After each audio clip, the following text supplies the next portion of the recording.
Chapter 870. What is His Majesty doing? Why did he suddenly give this order? Is something big going to happen to the human race? Although the human cultivators obeyed the order, they couldn't help but mutter in their hearts.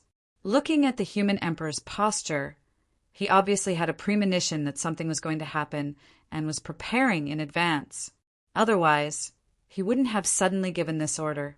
The human race was going to be in chaos. It was indeed going to be in chaos. How did Taoist Daozhong achieve the Tao?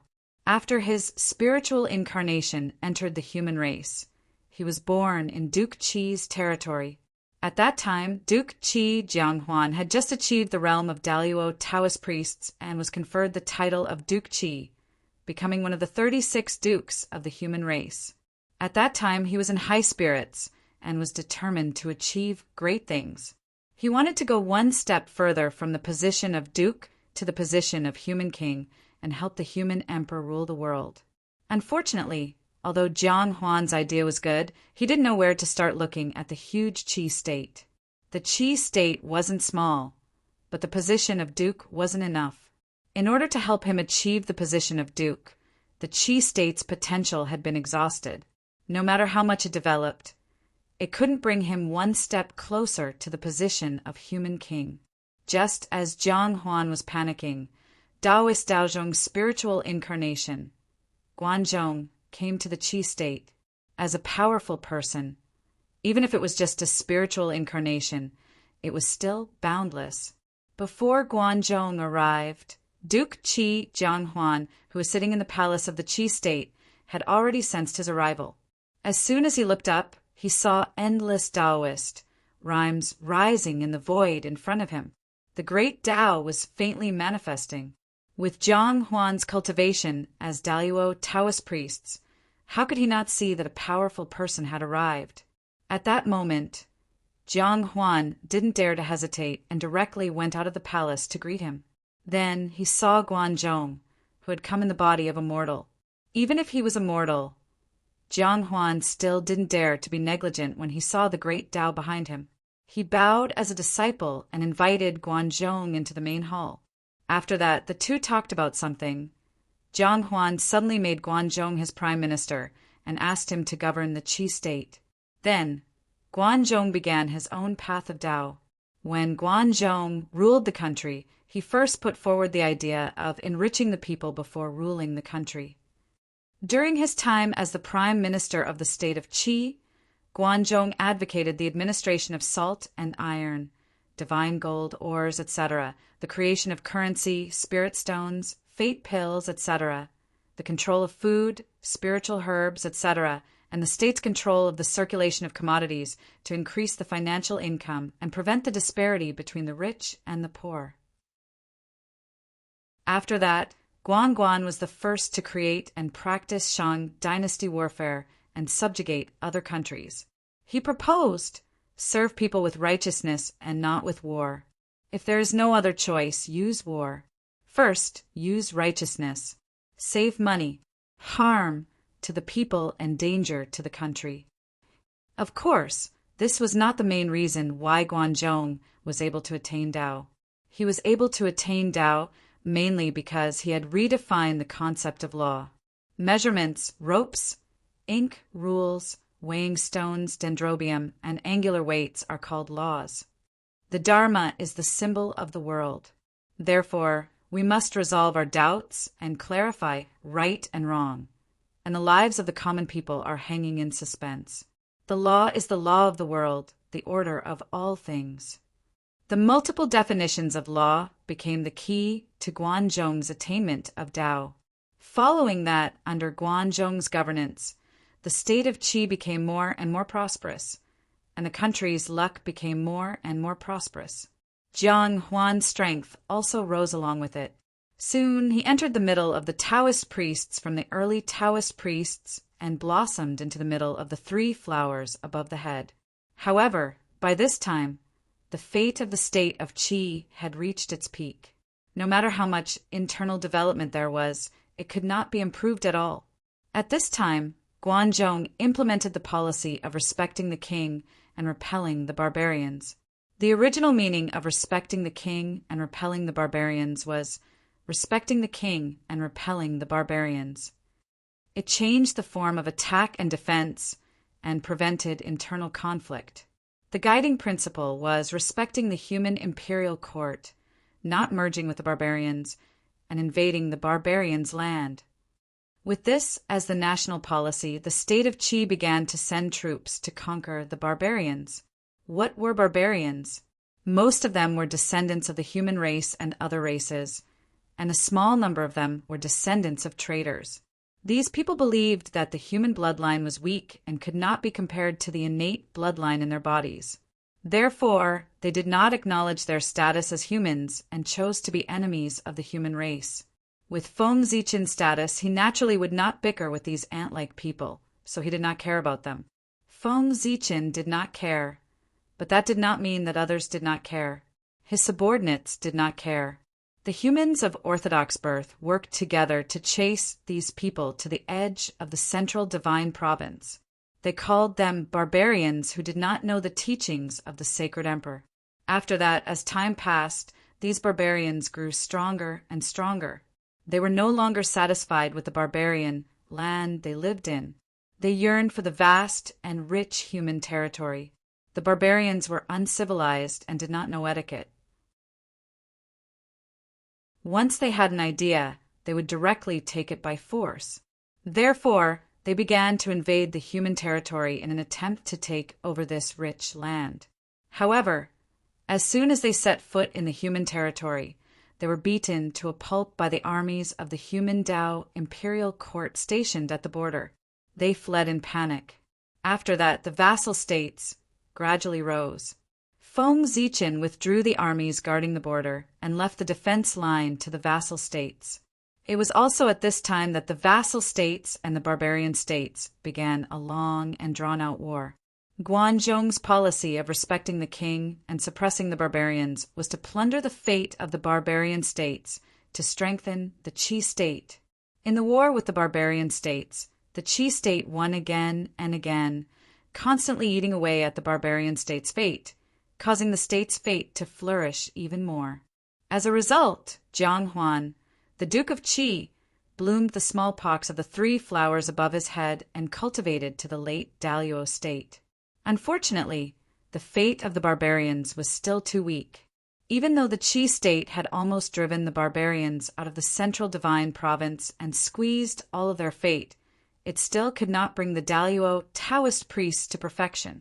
Since he could no longer improve from the outside, Jiang Huan could only focus on the inside again.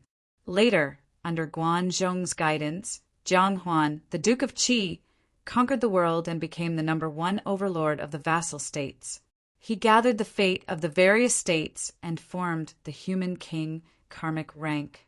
However, although Jiang Huan was now a human king karmic rank, he was still not considered a human king because Feng Zichen had yet to confer him the title of human king. With the human emperor still around, how could anyone proclaim themselves a king? Wasn't that a rebellion? The equivalent of a human king still needed Feng Zichen's conferment. Otherwise, it would be illegitimate and illegitimate. In the human race, Feng Zichen's words were more effective than heaven and earth. A human king recognized by heaven and earth was not a true human king. Only a human king recognized by Feng Zichen was a true human king. His control of the human race's fate had reached an unprecedented level. No one could stand shoulder to shoulder with him. After Jiang Huan became a human king, Guanzhong was enlightened and fell into enlightenment. In a trance, Guanzhong came to the river of time and space. He saw the river of time and space surging forward. He also saw the scene of Jiang Huan becoming a human king from the waves. He saw that his dharma had been circulating in the world for a long time, affecting generations of people. At this moment, Guanzhong was enlightened. Then he became a human king. The chaos of the human race would also begin from this. Guanzhong's method of becoming a human king was not irreplicable. Therefore, when the other powerful people found Guanzhong's method of becoming a human king, They would definitely follow suit and become a human king using this method. At that time, the various states would compete for hegemony. Wouldn't the human race be in chaos? Although Feng Zichen had foreseen this scene, he did not intend to stop it. On the contrary, he wanted to add fuel to the fire. P.S. The book has already collapsed. I can't write anymore. I can only say that I'll try my best to write a grand ending. In the future, the updates can only be said to be as stable as possible. Chapter 871. In the Human Dao Palace, Feng Zichen stamped the Human Dao Imperial Seal on an imperial edict. Confer the title of Duke of Qi, Jianghuan, the Human King. This was an imperial edict conferring the title of Duke of Qi, Jianghuan, the Human King. Once Jianghuan accepted this imperial edict, his position as the Human King would be justified. Picking up the imperial edict, Feng Zichen thought for a moment, then summoned the other human king of the human race, Zhou Mu, as well as several Daluo Taoist priests. When Zhou Mu arrived at the human emperor palace, Feng Zichen handed the imperial edict to him. Zhou Mu, pass this imperial edict to Jianghuan. After all, he was the human king and had a noble status. He should be given the respect he deserved. If he sent any Taoist priests to deliver the imperial edict, it would seem that the human Dao imperial court did not value the human king. If the human emperor went personally, it would be a bit of a fuss. Therefore, Feng Zichen thought for a moment and decided to let Zhou Mu, who was also a human king, go. It was just right. They had the same status, so it would not appear to be too much of a fuss, nor would it appear to be too contemptuous. Yes, Your Majesty. Zhou Mu took the imperial edict and left. He would be very busy for the next period of time. After all, conferring the title of Human King was not a small matter. It was not something that Feng Zichen could just casually issue an imperial edict. The imperial ancestral temple still had to make a lot of preparations. For example, they had to organize the human king's coronation ceremony, make a corresponding robe for the human king, build a hall for the new human king, prepare a carriage, and so on. These were all things that the imperial ancestral temple had to prepare. Although there was only a difference of one level between the human king and the duke, the treatment between them was like heaven and earth. The duke could only be the king of his own country. In the vast central divine province and the entire human race, he was not considered a big shot. However, the human king was different. He was the king of the entire human race, not the king of a city or country. His status rose from the ruler of a vassal state to the level of the entire human race. He would become the upper echelon of the human race and assist the human emperor in ruling the entire human race. He would have a certain amount of decision-making power. Everything the human king needed was also provided by the human race and not by the vassal states. The human king could be said to be the upper echelons of the three realms. Even in the heaven realm, other than a few monarchs, the rest had to bow when they saw the human king. After years of preparation, the imperial ancestral temple finally finished all the preparations for the coronation ceremony. Zhou Mu brought a few human Taoist priests and hurried to the kingdom of Qi. At that moment, Feng Zichen did not have the time to pay attention to these things because the fake Grand Supreme Elderly Lord, who was also Dao ancestor Hongjun, had already arrived at Renhuang City on a green ox. After thinking about it, Feng Zichen thought that Tao Zu was an old man after all. As a young man, he should properly carry forward the virtue of respecting the old. Even if he took the lead to set an example for everyone, he still went out of the city to welcome him. Greetings, Dao Ancestor. Outside Human Emperor City, Feng Zichen cupped his hands at Dao Ancestor Hong Jun from afar as a greeting. As for whether calling Dao Ancestor Hong Jun as Dao Ancestor would expose his identity, that was not the case. Dao Master, Dao Ancestor, these two titles were actually similar. When outsiders heard it, they would think that Feng Zichen called Dao Ancestor Hong Jun as Dao Master and not Tao ancestor. However, any primordial chaos Daluo Jinxian could be called Tao master. There was nothing wrong with calling the three pure ones as Tao masters. Greetings, monarch. Tao ancestor Hong Jun returned the greeting to Feng Zichen very naturally. To be honest, if Feng Zichen did not already know that the Grand Supreme Elderly Lord was transformed by Tao ancestor Hong Jun, he would definitely think that the other party was the Grand Supreme Elderly Lord and not someone else pretending to be him. They were really too similar. Not only in appearance, but also in demeanor and luck. They seemed to be carved out of the same mold as the Grand Supreme Elderly Lord. With Tao ancestor Hong Jun's ability, no one would be able to recognize him if he pretended to be someone else. There was only one flaw in Tao ancestor Hong Jun. His realm was too high, far surpassing the Grand Pure Ones. If not for that, Feng Zichen would not have been able to recognize his true identity. After arriving beside Tao ancestor Hong Jun, Feng Zichen could not help but exclaim softly. That was because he realized that behind Tao ancestor Hong Jun stood a little Tao child with red lips and white teeth. He was about 5 or 6 years old and looked no different from a mortal child. However, his red hair was very eye-catching. Just now, the Tao child was hiding behind Tao ancestor Hong Jun, but Feng Zichen did not notice him. He only discovered his existence when he walked closer. Who is this child? Looking at the child, Feng Zichen actually felt a sense of familiarity, as if he had seen the Tao child somewhere before. Narrowing his eyes slightly, Feng Zichen could not help but size up the Tao child. After all, the child was still young. Being stared at by a stranger like Feng Zichen, he could not help but reveal a frightened expression.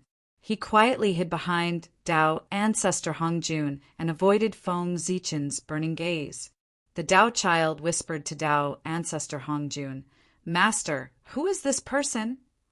Master, who is this person? Why is his gaze so frightening?" It's as if he can see through everyone's body. The moment the little Tao child said that, Feng Zichen felt very awkward. It was inappropriate to stare at a 5-year-old child with such a threatening gaze. However, the Tao child's performance also made Feng Zichen even more certain that he was extraordinary. If he was really an ordinary child, he would have fainted from fright after being stared at like that. How could he have such a performance? It's indeed my fault. I apologize to you, young master. Feng Zichen was straightforward and directly cupped his hands in salute to the little Taoist boy. As for the salute, the little Tao child could not accept the salute of the human emperor. If Feng Zichen saluted him, he would not be able to reincarnate for eternity. The consequences of the backlash of fate were very serious. Haha! Seemingly happy to see Feng Zichen suffer, Tao ancestor Hong Jun chuckled. After a while, he said to the Tao child beside him, "This is the North Star Emperor, the supreme emperor of the human race. He is also the incomparably honorable, great Taoist priests. He controls the gods of heaven and earth, the entire central divine region, the human race, and even the 10,000 races. He is the most powerful person in the 3 realms." When the little Tao child heard Tao ancestor Hong Jun's introduction, he was so shocked that his mouth was wide open. He stood there in a daze and did not react for a long time. It was not until a long time later that he wiped the saliva from the corner of his mouth and asked Tao ancestor Hong Jun in a fluster, "Master, master, he is so powerful. Why didn't you say so earlier? Now that I have offended him, will he blame me?" Tao ancestor Hong Jun patted the little Tao child's head and said with a smile, "Don't be afraid. You are not a human, nor a god, nor are you one of the 10,000 races. You have nothing to do with the central divine region. You and I are both outsiders. No matter how powerful he is, he can't control you." Hearing this, the bitter look on the little Tao child's face disappeared and was replaced by a smile. He said with a look of realization, "Haha, that's right. I am not a human, nor a god. I was not born in the central divine region. He can't control me. Haha. As he spoke, the little Taoist boy's laughter grew even more joyful. Seeing him like this, Feng Zichen could not help but scare him. Little Tao child, although I can't control you, my cultivation is very high. There are less than 5 people in the 3 realms who can defeat me. If I want to kill you, I only need to blow a breath. Even if you are a world away from me, as long as you are still in the 3 realms, I can kill you. Are you afraid? Also, under my command there are countless experts. With one order, regardless of whether it is the gods or the 10,000 races in the Eldritch world, they will have to obey my orders. In that case, I only need to release the news that you have offended me. Then, there is simply no need for me to do anything. You will become the target of everyone's hatred. Everyone in the world will view you as an enemy and wish to tear you apart. As such, after offending me, are you afraid? It was not that Feng Zichen wanted to scare the little Tao child, but he had already recognized the little Tao child's identity. Looking at his head of red hair, the first thing that came to mind was red. Red. Other than Ancestor Hongyan, who else could it be? The little Tao child who followed beside Tao Ancestor Hongyan was Ancestor Hongyan. However, it was not his actual body, but an incarnation of a strand of his divine consciousness. Moreover, all of his memories had been sealed by Tao Ancestor Hongjun. He really looked no different from an ordinary child. Thus, the scene before his eyes had occurred. After being scared by Feng Zichen, the little Tao child's smile disappeared. He quickly hid behind Tao Ancestor Hongjun and shouted at him, "I am not afraid. My master is a legendary saint, one of the few experts in the world. With him protecting me, you can't hurt me. I am not afraid of you." At this moment, Tao Ancestor Hongjun smiled helplessly and said to Feng Zichen, "Emperor, don't scare him anymore. He is just a child." "Child?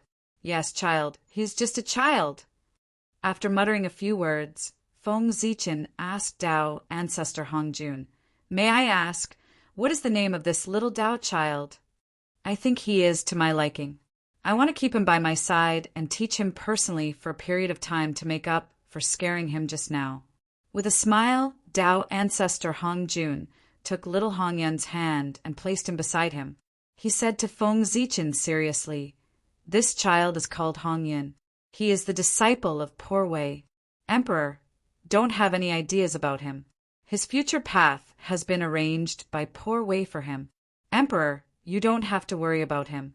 He did not expect Tao Ancestor Hongjun to be so direct and directly mention Hongyan's identity. Feng Zichen did not know how to respond for a moment. After a while, Feng Zichen asked, "Why did Ancestor bring Hongyan to the Central Divine Prefecture?" The Central Divine Prefecture is the territory of the human clan, but Hongyan is a disciple of the Xian sect. Even if he wants to go, he should go to the Dongsheng Divine Prefecture and not the Central Divine Prefecture. Ancestor, did you bring him here to seek revenge? Since the Tao Ancestor was so direct, Feng Zichen did not hide anymore. He directly asked why the Tao Ancestor had brought Hongyan here. It was better to be direct. It saved him the effort of beating around the bush. If everyone was direct, there would be less trouble in this world. Tao Ancestor Hongjun smiled again. Today he especially loved to smile. Since he came here, he had been smiling as if he had encountered something happy. Or he knew that there were not many opportunities for him to smile. He wanted to take advantage of this rare opportunity to smile cleanly. He had not smiled for countless years after Tao integration. After laughing for a while, Tao Ancestor Hongjun said, "Emperor, don't be agitated. Poor Wei did not come here with evil intentions. Poor Wei said just now that Hongyun is neither human nor a god, nor a creature of all races. He was not born in the Central Divine Prefecture. Like Poor Wei, he is an outsider. He has nothing to do with the Emperor or the human clan." Hearing this, Feng Zichen really wanted to laugh. He wanted Hongyan to have nothing to do with the human clan, but was it possible? After all, Hong Yun's innate fiend god body was still suppressed by the divine city of the human clan. He existed in the form of a perpetual motion machine, providing power for the operation of the human clan's protective array. Moreover, Hong Yun's Taoist field, Fire Cloud Cave, was still the seclusion place of the 3 sovereigns and 5 emperors. Even in the history of the human clan, Taoist Ziyun was recorded as a sinner of the human clan. He joined forces with the chaos demon god and attacked the human sovereign city when the human sovereign was not there. He was a traitor of the human clan and the untainted land. He was an unpardonable sinner. How could Hong Yun have nothing to do with the human clan? After sneering for a while, Feng Zichen said to Dao ancestor Hong Jun, Dao ancestor, are you kidding? Who will believe that Hong Yun has nothing to do with the human clan? Have you asked the 2 sages of the West and Zenyuanzi? Do you think they will believe you? At this time, Dao ancestor Hong Jun finally stopped smiling and said to Feng Zichen seriously, Poor Wei never jokes. If I say that ancestor Hong Yun has nothing to do with the human clan, then they have nothing to do with the human clan. The Fire Cloud Cave was given to the human clan by the Heavenly Way. If Hong Yun has a problem with it, he should ask the Heavenly Way instead of the human clan. The Fire Cloud Cave is the karma between Hong Yun and the Heavenly Way. It has nothing to do with the human clan. As for Taoist Ziyun, he colluded with the chaos demon god and tried to disturb the untainted land. He is a sinner of the untainted land and is not tolerated by the Heavenly Way. He is suppressed by the human clan and can never escape. This is the punishment he deserves. However, Taoist Ziyun is Taoist Ziyun, and Taoist Hong Yun is Taoist Hong Yun. How can we confuse them? Hearing this, Feng Zichen understood what Dao ancestor Hong Jun meant. He wanted to end the karma between Hong Yun and the human clan on behalf of Hong Yun. The biggest karma between ancestor Hong Yun and the human clan was the Fire Cloud Cave, the head of the untainted land. When the human clan obtained Hong Yun's Taoist field, they formed an inexplicable karma with him. But now Dao ancestor Hong Jun said that the Fire Cloud Cave was given to the human clan by the Heavenly Way. Even if there was a karma, it should be borne by the Heavenly Way. It had nothing to do with the human clan. In this way, the biggest karma between the human clan and Hong Yun would be gone. Secondly, the karma between Hong Yun and the human clan was caused by Taoist Ziyun. In the past, with the intervention of the 2 sages of the West, Hong Yun's innate true spirit was reincarnated into the human clan and became Taoist Ziyun. He tried to fight for the throne of the human emperor. Unfortunately, the 2 sages of the West's plan failed. Hong Yun was schemed against by Feng Zichen and was suppressed under the divine city of the human clan for eternity in the name of colluding with the chaos demon god. The hatred of being suppressed and humiliated was also a karma that would not end until one of them died.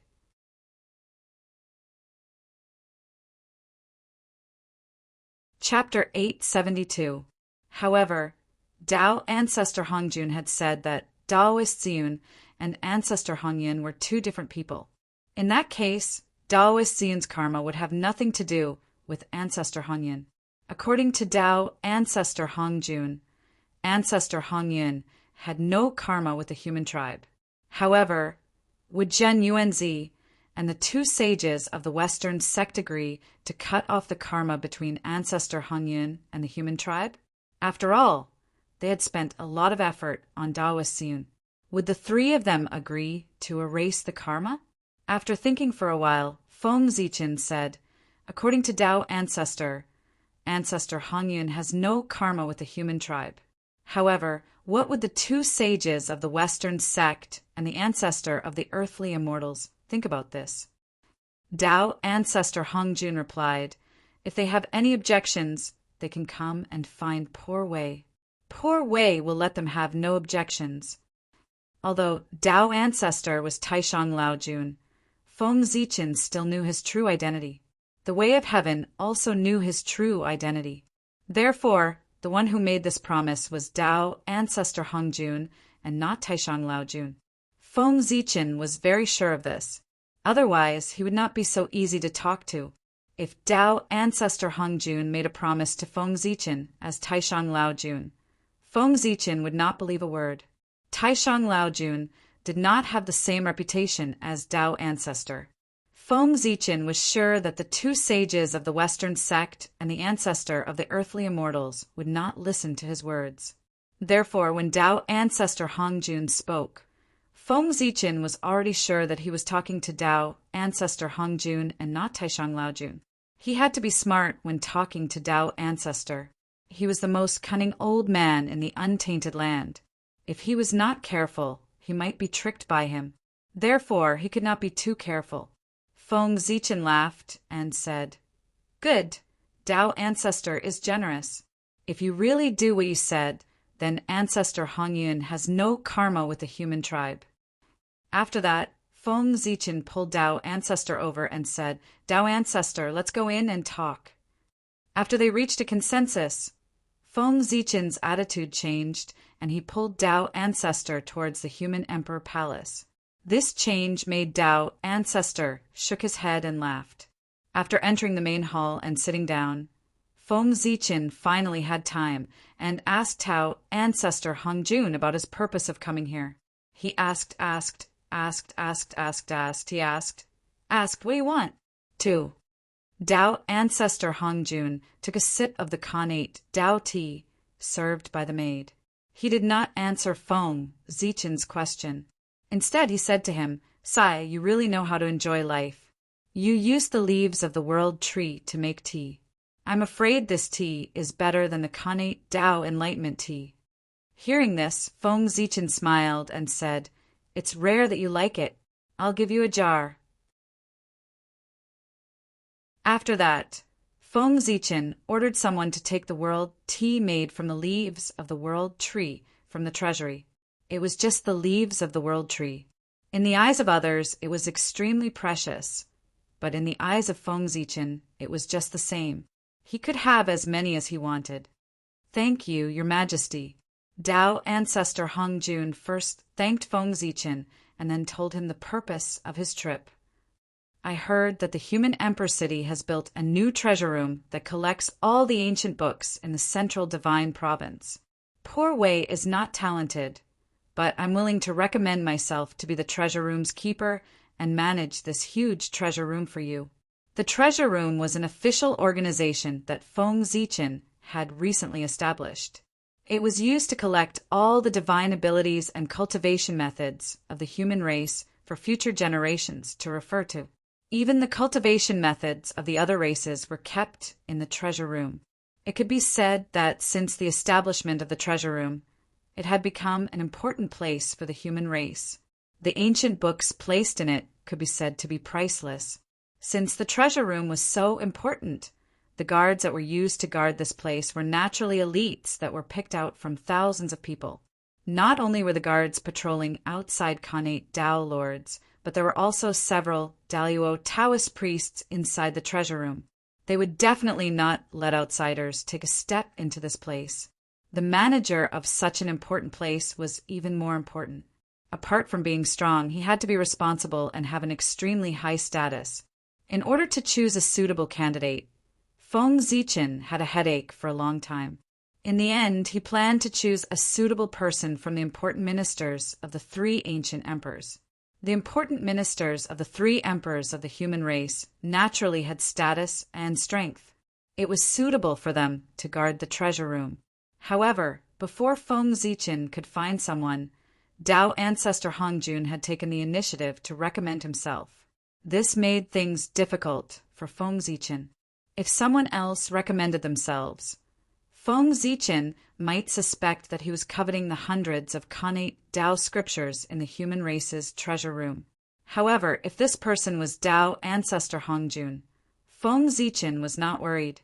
With the Tao ancestor's status and cultivation level, it was easy for him to write a connate Tao scripture with his eyes closed. Why would he covet the connate Tao scripture of the human race? Even if the human race placed the connate Tao scripture in front of him, he would not take a look at it. However, it was also because of this that Feng Zichen hesitated. He did not understand the purpose of the Tao ancestor. If he did not come to spy on the Khanate Tao scripture, why would the Tao ancestor ask him for this official position? After thinking silently for a while, Feng Zichen suddenly nodded and agreed. It's Zichen's honor that the Tao ancestor is willing to guard the treasure room for the human race. It's also the honor of the human race. How can Zichen refuse? Later, Zichen will personally take the Tao ancestor to the treasure room to take office. Just now, Feng Zichen suddenly understood the purpose of Tao ancestor Hongjun. The books collected by the human race were just a pretense. His real purpose was to obtain the spiritual incarnations of the great magicians. With an official position, the Tao ancestor could better guide them and let them take fewer detours so that they could achieve the Tao faster. Feng Zichen also agreed with this. After all, those great magicians were unstable factors. It was fine for a short time, but if they stayed in the central God province for a long time, who knew what trouble they would cause? It was better to send them away as soon as possible. Moreover, Feng Zichen had other ideas. As an official of the human race, the Tao ancestor definitely had to live in the human race's residence. This gave people a chance to get in touch with him. The Tao ancestor was a supreme expert of the infinite Tao realm. If someone was lucky enough to get some guidance from the Tao ancestor, it would be enough for that person to benefit greatly. Usually, the Tao ancestor lived in the chaotic purple cloud palace.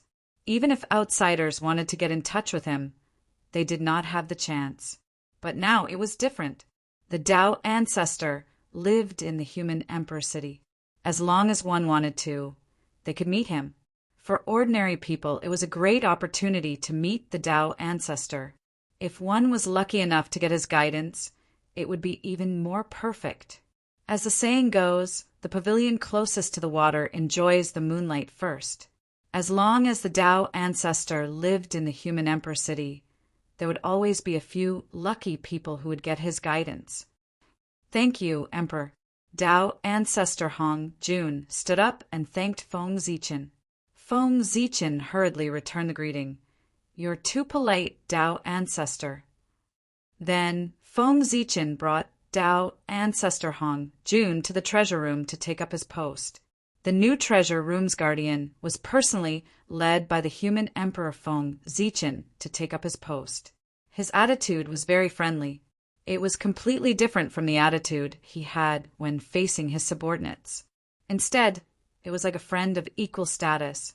Seeing this scene, anyone with a clear mind would know that the new treasure room's guardian was a big shot.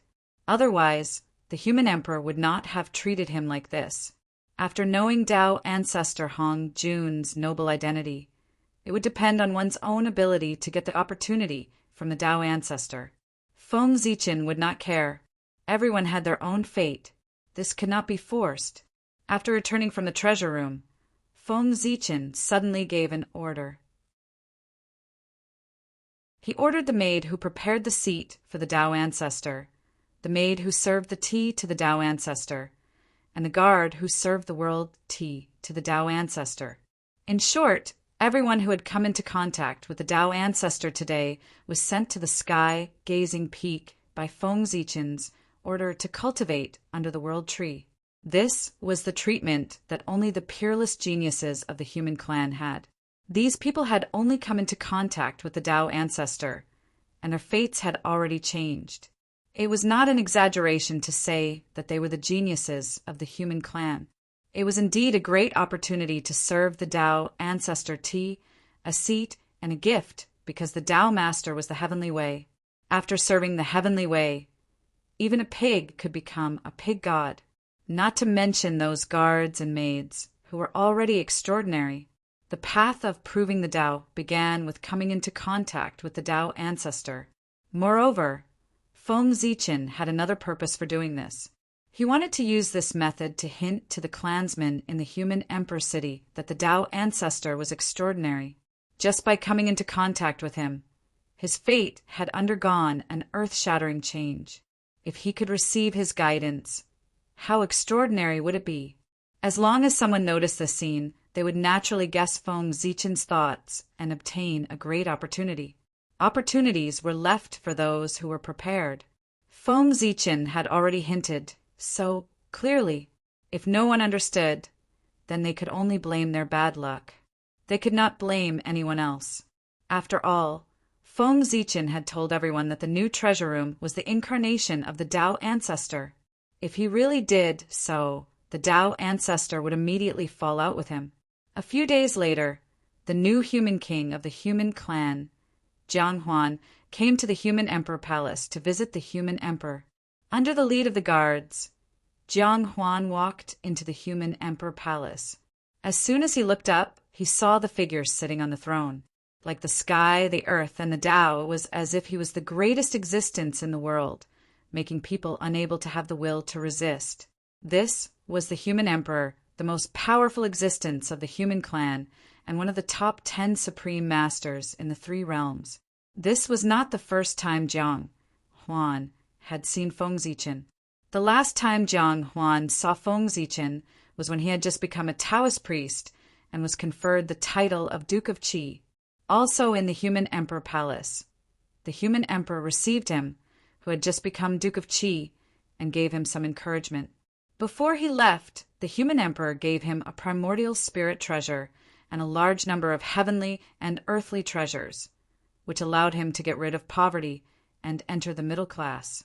At that time, Jiang Huan did not have a deep understanding of the human emperor's strength. He only knew that the human emperor was very strong, the kind that was ridiculously strong. But now, as he became a human king, his strength and luck improved, and he stepped into the sage-to-be level. Now that Jiang Huan saw the human emperor again, he finally felt the power of the human emperor. That was the Tao of the human realm, which had the power to easily crush him. Even a sage-to-be was just an ant in front of the human emperor, not much different from an ordinary person. Jiang Huan stepped forward silently and bowed. Jiang Huan greets your majesty. May your majesty be boundless and reach the supreme Tao realm as soon as possible. Get up. Helping Jiang Huan up, Feng Zichen said, you're here. How does it feel to be a human king? How is it different from when you were a duke? Jiang Huan's surname was Jiang, and he was a descendant of the archaic Jiang clan, the same clan as Jiang Xiong and Jiang Hui. He was their younger brother's descendant. Ever since Jiang Xiong and Jiang Hui went missing, Feng Zichen often blamed himself. Because of this, he took good care of the Jiang clan. Jiang Huan was from the Jiang clan. Perhaps because he loved the Jiang clan, Feng Zichen found him very pleasing to the eye. Jiang Huan replied respectfully, your majesty, the feeling of becoming a human king. How should I put it? I first felt very good. The dukes who used to be at the same level as me now have to bow when they see me. That feeling really made me feel like I was floating. After that, I felt a huge responsibility. Although the human race is strong, it's not like we don't have enemies in the 3 realms. In the North Continent, the demon race is eyeing the human race covetously. The Dongshan Divine Prefecture and the Paragodania continent are also hostile to the human race. They don't want to see the human race prosper. After listening to Jiang Huan for a long time, Feng Zichen said, not bad, not bad. This is the current situation of the human race. You've taken on the role very quickly. You've already begun to perform the duties of a human king. The so-called human king is to assist me in handling the human race's government affairs, formulate the human race's development policy, and select talents for the human race so that the human race will prosper. After giving Jiang Huan some instructions, Feng Zichen suddenly left the human emperor's palace with him. Follow me. The next moment, Jiang Huan felt the world around him change. When he came back to his senses, he realized that he was no longer in the human emperor's palace. Instead, he appeared in front of the Tree of World. Every time a human king is born, I will give him an opportunity. Observing the Tree of World is the opportunity I'm giving you, Feng Zichen said to Jiang Huan. He threw him a token and left. The Tree of World was a treasure at the primordial chaos level. Even a saint would gain something from observing it, let alone a kid like Jiang Huan. He would definitely benefit greatly. As for the token, it was Feng Zichen's keepsake. If he wanted to observe the Tree of World, he had to have this token. Otherwise, he would be greeted by the Tree of World. Now, the Tree of World strength had already reached the 9th heaven of primordial chaos. An ordinary primordial chaos Daluo Jinxian couldn't even withstand a blow from it. If it hit a sage-to-be, it could kill him in one blow. Standing in front of the Tree of World, Jiang Huan didn't immediately observe it, because not long after Feng Zichen left, the Taoist priests of the Imperial Ancestral Temple came to look for him.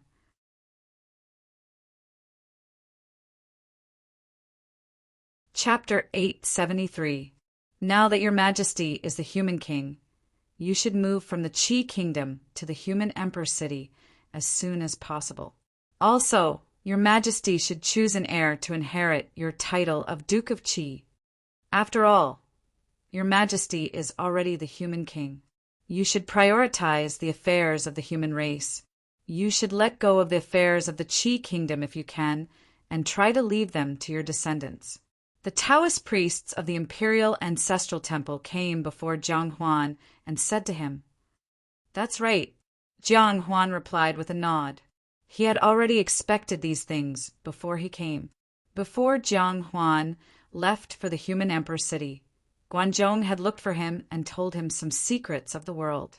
For example, the matter of the various powerful beings using the human race to attain Tao. It was also at that time that Jiang Huan already knew that it would be difficult for him to interfere in the affairs of the Qi Kingdom after he left for the human Emperor City. This was because the human emperor would not allow a human king to personally oversee the vassal states. If the Qi Kingdom had a human king overseeing it, how could the other vassal states have a chance to rise? If a new overlord was not born, how could a new human king be born with the fate of the vassal states? In that case, how could the clones of other powerful divine abilities replicate Guanzhong's path and help a sovereign personage attain the Tao? Therefore, no matter what, Jiang Huan, who had become the human king, had to leave the Qi Kingdom. If he stubbornly refused to leave, then not only would the human emperor not tolerate him, but the other powerful beings would not tolerate him either. Furthermore, Guanzhong, who had assisted him to become the human king, would not tolerate him either. Jiang Huan staying in the Qi Kingdom was blocking the path of too many powerful beings. How many years had it been since Guanzhong and Jiang Huan were similar? Even if he assisted him to become the human king, it was only a matter of mutual benefit. How could he be willing to offend dozens or even hundreds of fellow Taoists for him? These words should have been said by Feng Zichen, but he was afraid that Jiang Huan would have some opinions and feel that the human emperor was forcing him with his power and leaving a bad impression on him. Therefore, the Taoist priests of the Imperial Ancestral Temple stepped forward. Within a few years, there was news that Jiang Huan had abdicated and his son had succeeded him. The newly crowned Qi Guogua, with the blessing of the Qi Kingdom, still had the power to match the Daluo Taoist priests. However, the new Duke of Qi was a newcomer after all. How could he be a match for the other old dukes? When Guanzhong was still alive, things were still fine. With him maintaining the situation, the state of Qi was still the overlord. However, as Guanzhong gradually grew old and was unable to maintain the situation, the power of the state of Qi began to decline. When Guanzhong passed away, the other vassal states began to stir, and the state of Qi was no longer the overlord. When Guanzhong was still alive, none of them had any ideas about the state of Qi. Only after Guanzhong's death did they make a move against the state of Qi and challenge its position as the overlord. After the state of Qi, the Jin state rose. However, this time it was different. There were 5 great mystical abilities assisting Jin Nation. Moreover, the person they chose to assist was not the current Duke of Jin, but the son of an exiled Duke of Jin who was not valued. In order to attain the Tao, these great mystical abilities began to make new attempts. They wanted to see if many people working together to assist the human king would allow everyone to attain the Tao at the same time. In any case, attaining the Tao did not rely on the merits of assisting the human king, but on the ideas they summed up. Through governing the people and interacting with the human Tao, they found their own shortcomings and perfected their Tao. When their Tao reached the point of perfection, it was time for them to attain the Tao. According to this theory, the amount of merits was not important. What was important was whether their ideas and their Tao could interact with the human Tao and find the flaws in it. Therefore, there was no conflict between having many people assisting and having one person assisting.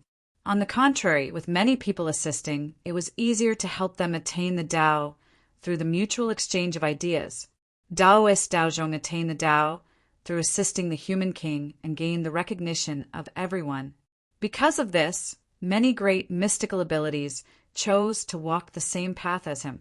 However, there were also some great mystical abilities who recognized Daozhong's method but did not want to walk the same path as him. Therefore, some people traveled between countries to search for their own way of attaining the Tao. It was also at this time that Zi Ru gradually showed his talent. Zi Ru combined the founding ceremony of the Holy Emperor and proposed a theory with benevolence, forgiveness, sincerity, and filial piety as the core values. This was the theory of Confucianism. The path of Confucianism was to be wise in reading, pay attention to etiquette, pay attention to benevolence, and have righteousness in one's heart. Confucianism emphasized the moral cultivation of a gentleman, emphasized that benevolence and etiquette complemented each other, valued the 5 relationships and family ethics, advocated education and benevolence, attacked tyranny, and tried to rebuild the order of etiquette and music. It was rich in ideals and humanistic spirit. Ever since Zi Ru was born, he had never cultivated. However, with the establishment of Confucianism, the aura of righteousness appeared out of thin air and poured into his body, causing him to naturally possess mystical abilities. The aura of righteousness, the righteousness of heaven and earth. As long as one had righteousness in their heart and was upright, they could obtain the power to crush everything. And this was the power that Zi Ru possessed. After the establishment of Confucianism, Zi Ru's body merged with heaven and earth and reached the realm of oneness of heaven and man. Naturally, he possessed 3 powers. The first was etiquette.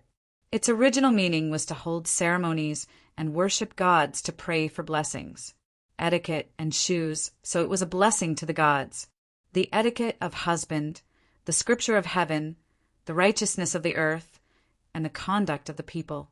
Cultivating the 6 etiquettes was to restrain the people. The 6 etiquettes were crown, dusk, funeral, sacrifice, hometown, and meeting. The crown, marriage, court, betrothal, funeral, sacrifice, guest and host, hometown drinking, and military. These were the 9 etiquettes. The power of etiquettes could regulate people's behavior. Therefore, the power of etiquettes was that words were law, and it had the ability to command the rules of heaven and earth. Once words were spoken, heaven and earth would follow, and nothing would dare to be an enemy. The second was benevolence. Benevolence was a moral concept with a very broad meaning. Its core was that people loved each other, and Zi Ru used it as the highest moral standard. Benevolence was love. Benevolence meant that people loved each other, so they were benevolent. Love from top to bottom was benevolence. Gentleness was the foundation of benevolence. Benevolence meant that people loved each other with joy. Benevolence meant that people loved each other. Therefore, the power of benevolence could erase the enemy's hostility, killing intent, and other negative emotions, so that people could get along with each other peacefully. Once the power of benevolence came out, it would turn everyone in the world into a friend, and no one would be an enemy. Therefore, benevolence was invincible. The third was righteousness. May I ask what righteousness was? It was said, "It's hard to say, it's qi, it's great and strong. It's beneficial and harmless, and it's stuffed between heaven and earth. It's qi, it's compatible with righteousness and Tao. It's not, it's discouragement. It's born from righteousness, not obtained from righteousness. If there's something that's not in the heart, it's discouragement. There was righteousness in heaven and earth, and all kinds of things were formed. Below it were rivers and mountains, and above it were the sun and stars. It was called righteousness to people, abundant and filling the sky. Righteousness was the righteousness of heaven and earth. It's great and strong. Therefore, once righteousness came out, all the bad forces in heaven and earth would be suppressed by it, and it would be difficult to form power. After Confucianism was established, Zero also had the power to protect himself. Then he left Emperor City and traveled among the various countries. He began to spread his theory, persuade people to be good, and set etiquette for the various countries. As for Zero, all the monarchs of the vassal states knew that he was a big shot from Emperor City. These monarchs did not dare to offend him. However, these people had been dominating their places for a long time and were used to being free and unfettered. How could they stand the restrictions of etiquette? Therefore, they treated Zero with good food and drink. No matter what he said, they would pat their chests and agree.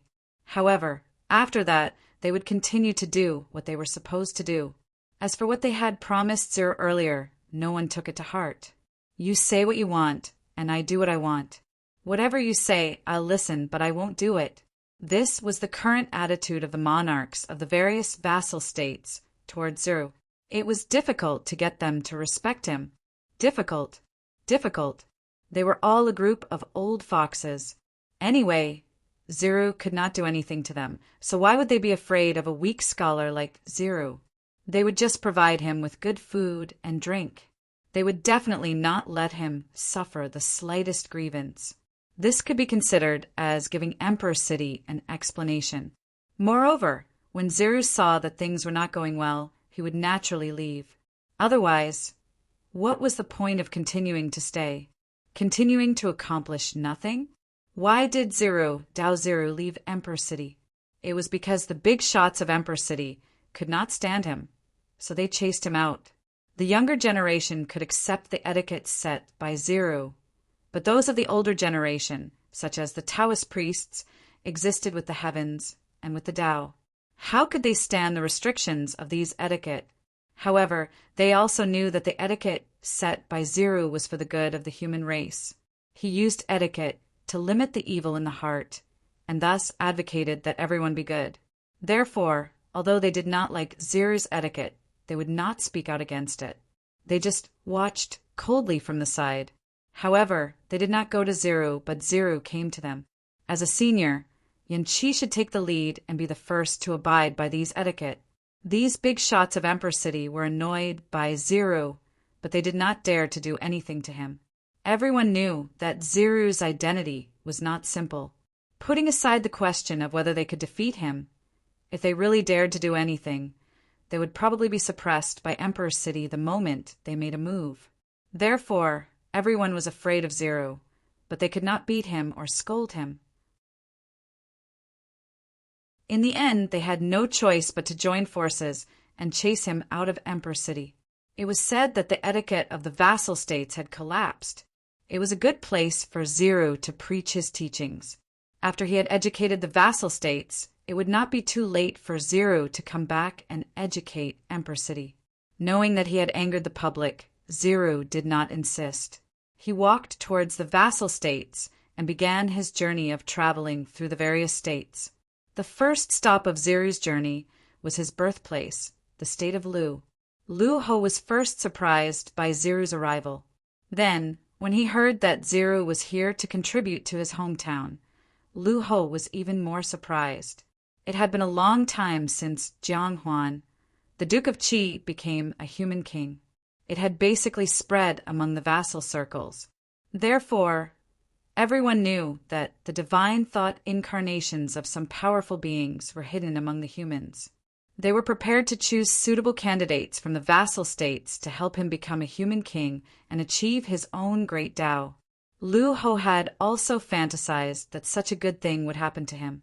After all, who did not covet the position of human king? But fantasies were just fantasies. Lu Ho was also a member of his own family and knew his own matters. With his abilities, he could at most become an earl. Now that he could become a marquis, it was all because of the power behind him. It had nothing to do with his own abilities. It was difficult for him to become a duke. How could he aspire for the position of human king? But he never thought that fate was so wonderful. The good thing of being assisted by the divine thought incarnation of a powerful being directly fell on him. Lu Ho. Lu Ho still remembered the various strange phenomena when Ziru was born. In his eyes, Ziru was the so-called reincarnation of a powerful being. Moreover, he was a peak powerful being. Ziru was an existence that could startle the 3 sovereigns and 5 emperors, the current sage emperor, and even Her Highness Nuwa when he was just born. If such an existence could not be considered a powerful being, then who else in this world could be called a powerful being? Because Lu Ho knew that Ziru was the reincarnation of a powerful being. When he heard that Ziru had specially returned to assist him in achieving hegemony, it was easy to imagine how excited he was. His excitement was beyond words. He only knew that he had finally made it and obtained a great opportunity. However, Lu Ho's happiness did not last long. That was because he could not stand Ziru anymore. Lu Ho was a second-generation heir. He had the bad nature that many people had. He was greedy for pleasure and did not seek to improve himself. He was not bad, but he was definitely not good. As for Ziru, he was determined to mold Lu Ho into a famous ruler, a moral role model, using the highest standards to hold him to. First, he had to change Lu Ho's greedy nature and make him have the desire to improve himself again. Before Ziru came, Lu Ho did not need to deal with government affairs. He just needed to eat and drink every day. However, after Ziru came, he had endless matters to deal with every day. He did not even have time to enjoy himself. That was right. The country of Lu's government affairs had been neglected for so long. How could it be so easy to deal with them all at once? It was normal to be busy in the beginning. However, with Lu Ho's character, how could he endure such things? In the beginning, Lu Ho wanted something new and worked hard for a few days. However, it did not take long for him to solidify. He no longer worked hard and continued to indulge in pleasure. Ziru tried to persuade him a few times, but he was evaded. At this time, Lu Ho also accepted his fate. He knew that he did not have the opportunity to become a human king. Even if the heavens placed an opportunity in front of him, he would not be able to grasp it. He would only be like this for the rest of his life. He could only eat and wait for death. Struggle. That was impossible. Did he not enjoy eating, drinking, and playing? Was he not happy ruling over a region? Why did he have to take things too hard and struggle? Helpless, Ziru continued to persuade Lu Ho. However, Ziru used all his means and even talked until his mouth was sore, but he still could not persuade Lu Ho to change his mind and work hard again. In the end, perhaps because Ziru was tired of persuading him, Lu Ho simply expressed that he was already like this. There was no saving him. If someone like him were to become a human king, that would be the greatest danger to the human race. Lu Ho had already given up on himself. P.S. I updated again today.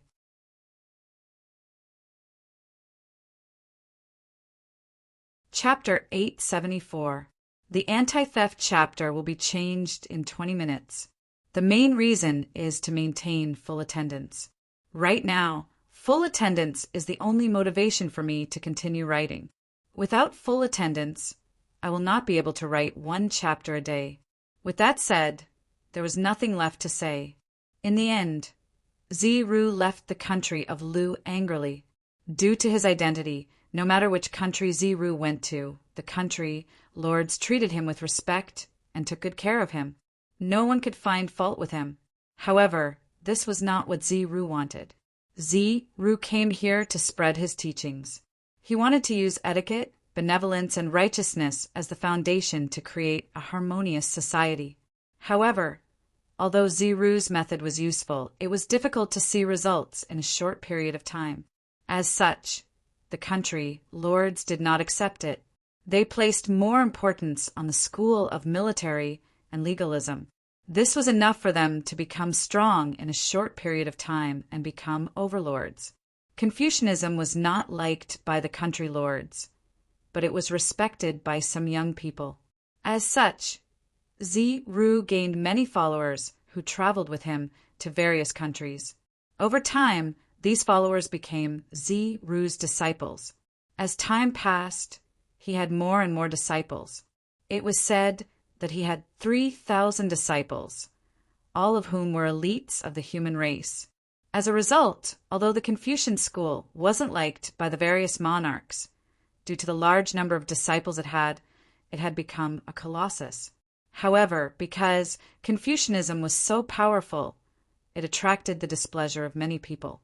For example, a person called Yang Zhu. He did not like Confucianism and felt that Confucianism's selflessness was not desirable. Yang Zhu's philosophy was completely different from Confucianism. Confucianism was based on benevolence and could sacrifice oneself for others. However, Yang Zhu's philosophy was to value oneself and be reborn. It could also be called for oneself. Yang Zhu said, "The people of ancient times did not harm themselves to benefit the world. Knowing that the world worshipped them, they did not take it. No one harmed themselves, no one harmed the world, and the world was governed." Everyone said that Yang Zhu was stingy, but they misinterpreted his meaning and forgot the next sentence. "If you want me to harm others to benefit myself, I will not do it." In other words, Yang Zhu believed that one could not harm others to benefit oneself, and there was no need to sacrifice oneself for others. Furthermore, he urged everyone not to harm others and not to sacrifice themselves for others. As long as everyone cares for themselves, does not invade each other, values their own lives, and respects the lives of others, the world can be governed. Moreover, Yang Zhu objected to the idea of imitating the previous kings. In his opinion, blindly abandoning the current people and praising the ancient kings was like praising the withered bones of the dead. Such a viewpoint could be said to be shocking in the human race. After all, the mainstream of the current world still regarded Yao, Shen, Yu, and the other former kings as saints. Moreover, they advocated imitating the former kings and saints. But Yang Zhu didn't think so. He advocated building a new society, and the basic principle of this society was for oneself and not for others. That is to say, no one is harmed in the slightest, no one is harmed in the world is ruled. In fact, in Yang Zhu's opinion, these two aspects were the core. No one should pluck a single hair for the sake of benefiting the world, and no one should be greedy for the sake of plucking a single hair. Because of this, Yang Zhu believed that life was more important than anything else. People should not look down on their own lives, nor should they violate the lives of others. Therefore, Yang Zhu emphasized extreme personal interests and did not pay attention to the interests of the country.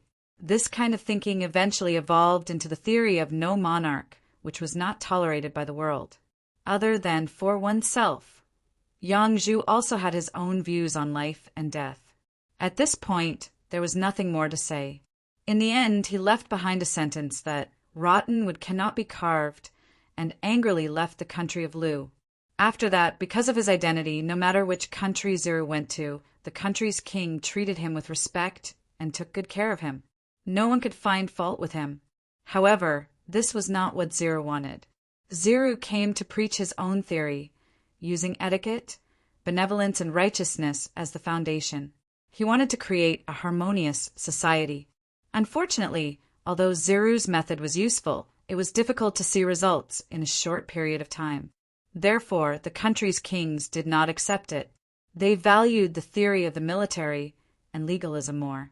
It was enough for them to become powerful in a short period of time and strive for the position of overlord. Confucianism was not liked by the country's kings, but it was highly respected by some young people. Because of this, Zero gained many followers who traveled with him to various countries. As time passed, these followers became Zeru's disciples, and as time passed, he gained more and more disciples. It was said that he had 3,000 disciples, and they were all elites of the human race. As such, although Confucianism was not liked by the country's kings, because of the many disciples it had, it became a colossus. However, because Confucianism was so powerful, it attracted the displeasure of many people. For example, a person called Yang Zhu. He disliked Confucianism and felt that Confucianism's selflessness was not desirable. Yang Zhu's philosophy was completely different from Confucianism. Confucianism was based on benevolence, and they could sacrifice themselves for others. However, Yang Zhu's philosophy was to value oneself and rebirth, which could also be called for oneself. Yang Zhu said, "The people of ancient times did not harm themselves to benefit the world. They knew that the world worshipped them and did not take them. No one harmed themselves, no one harmed the world, and the world was ruled." Everyone said that Yang Zhu was stingy, but they misinterpreted Yang Zhu's meaning and completely forgot the next sentence. "If you want me to harm others to benefit myself, I will not do it." In other words, Yang Zhu believed that one could not harm others to benefit oneself, and there was no need to sacrifice oneself for others. Moreover, he called on everyone not to harm others and not to sacrifice themselves for others. As long as everyone cared about themselves and did not harm others, and everyone valued their own lives and respected the lives of others, the world could be ruled. Moreover, Yang Zhu was against imitating the previous kings. In his view, blindly abandoning the people of the present and praising the ancient kings was like praising the bones of the dead. Such a view could be said to be shocking in the human race. After all, the mainstream of the present world still regarded Yao Shanyu and the other kings as saints, and they advocated imitating the previous kings and saints. However, Yang Zhu did not think this way. He advocated building a new society, and the basic principle of this society was for oneself and not for others. This was his principle of no one harmed themselves, no one harmed the world, and the world was ruled. In truth, in Yang Zhu's view, these two aspects were the core. No one should pluck a single hair to benefit the world, and no one should covet the world's benefits to pluck a single hair.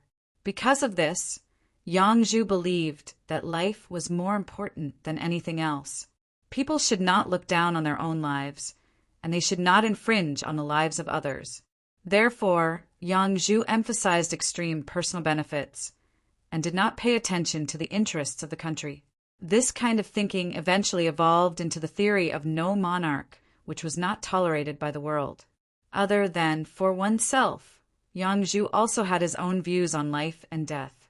At this point, there was nothing more to say. In the end, he said that rotten wood could not be carved, and angrily left the country of Lu.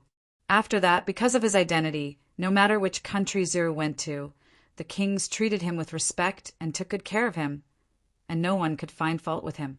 However, this was not what Zero wanted. Zero came here to promote his own theory, based on etiquette, benevolence, and righteousness, and to create a harmonious society. However, although Zeru's method was useful, it was difficult to see the results in a short period of time. Therefore, the kings did not accept it.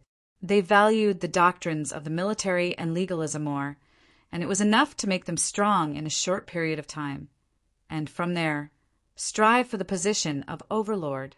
Confucianism was not liked by the kings, but it was respected by some young people. As such, Zero gained many followers, and they followed him to travel the various countries. As time passed, these followers became Zeru's disciples, and as time passed, he had more and more disciples. It was said that he had 3,000 disciples, and they were all elites of the human race. As a result, although the Confucian school wasn't liked by the various monarchs, due to the large number of disciples it had become a colossus. However, because Confucianism was so strong, many people did not like it. For example, a person called Yang Zhu. He really did not like Confucianism, and he felt that Confucianism's selflessness was not desirable. Yang Zhu's philosophy was completely different from Confucianism. Confucianism was based on benevolence, and they could sacrifice themselves for others. However, Yang Zhu's philosophy was to value oneself and rebirth, which could also be called for oneself. Yang Zhu said, "The people of ancient times did not harm themselves for the benefit of the world. They knew that the world worshipped them and did not take them.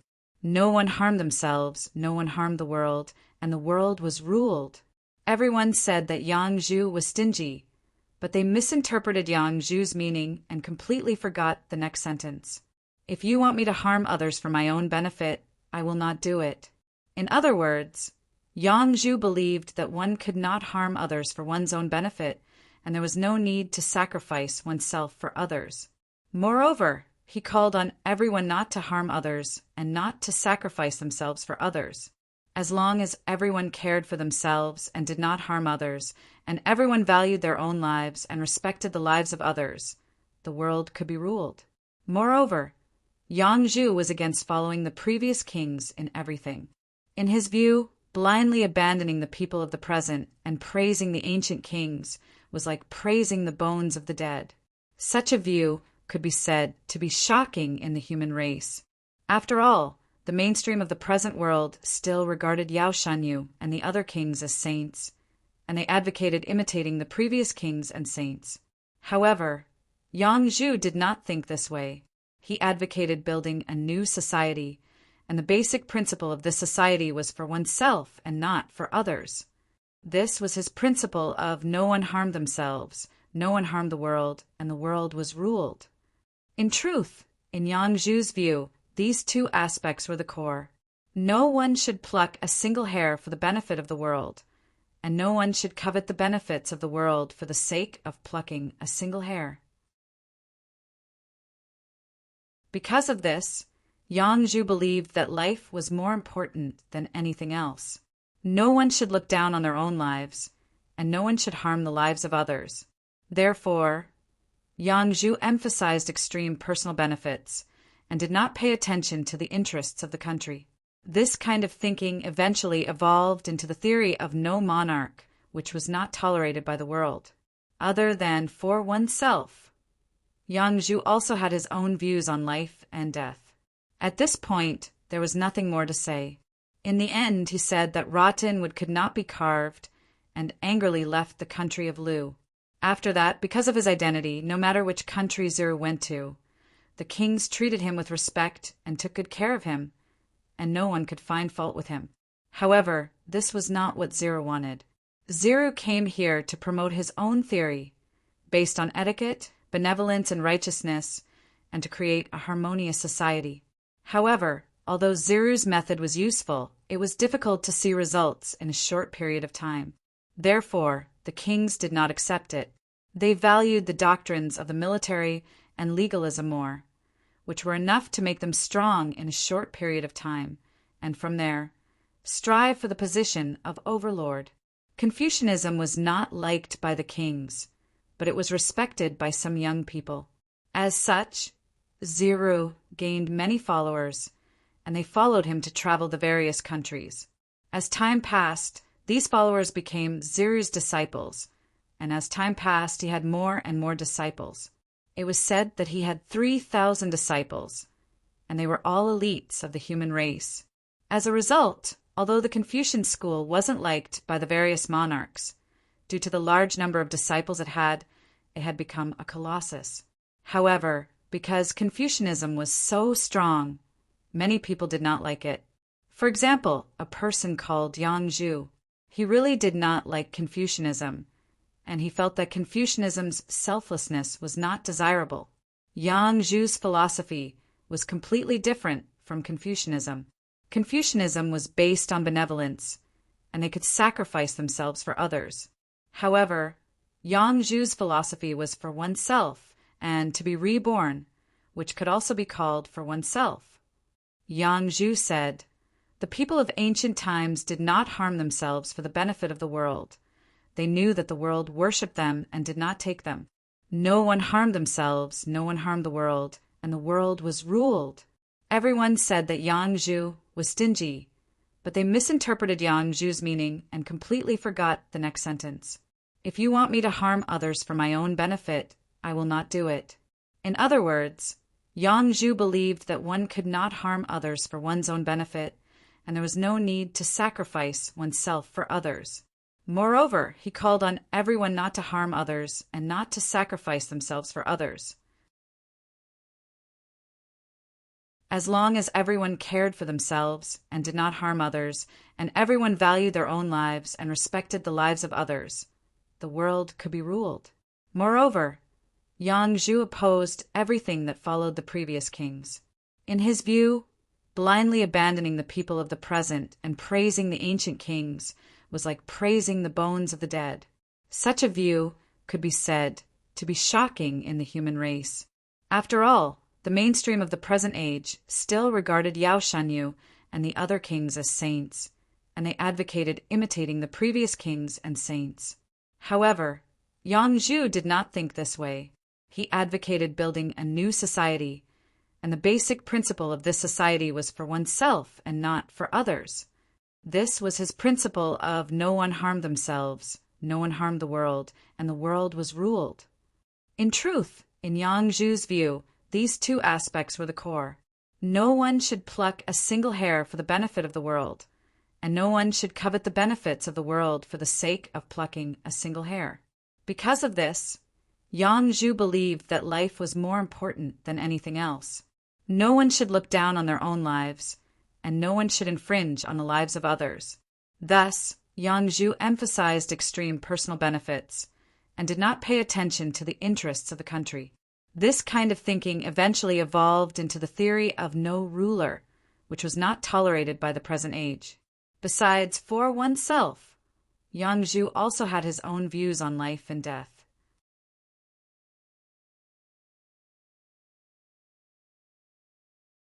Chapter 875. If you finish reading these Khanate Daoist scriptures and understand them, the confusion in your heart will be solved. Speaking of this, Dao ancestor Hong Jun seemed to have thought of something. He paused for a while before continuing. There's something that the poor way has to tell you.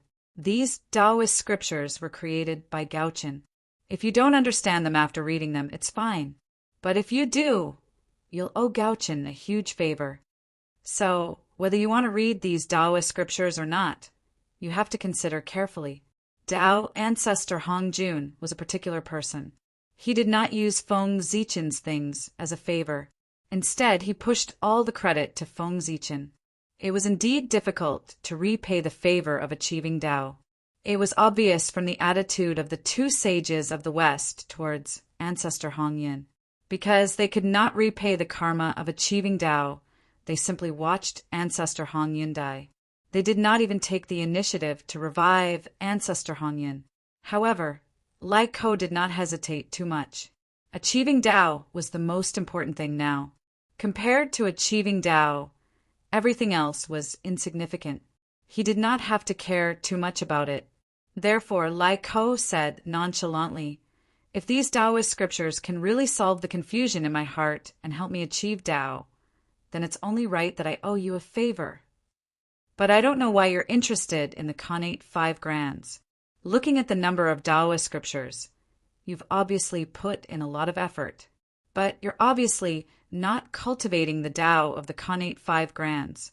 To be honest, Lai Ko could not understand Feng Zichen's actions.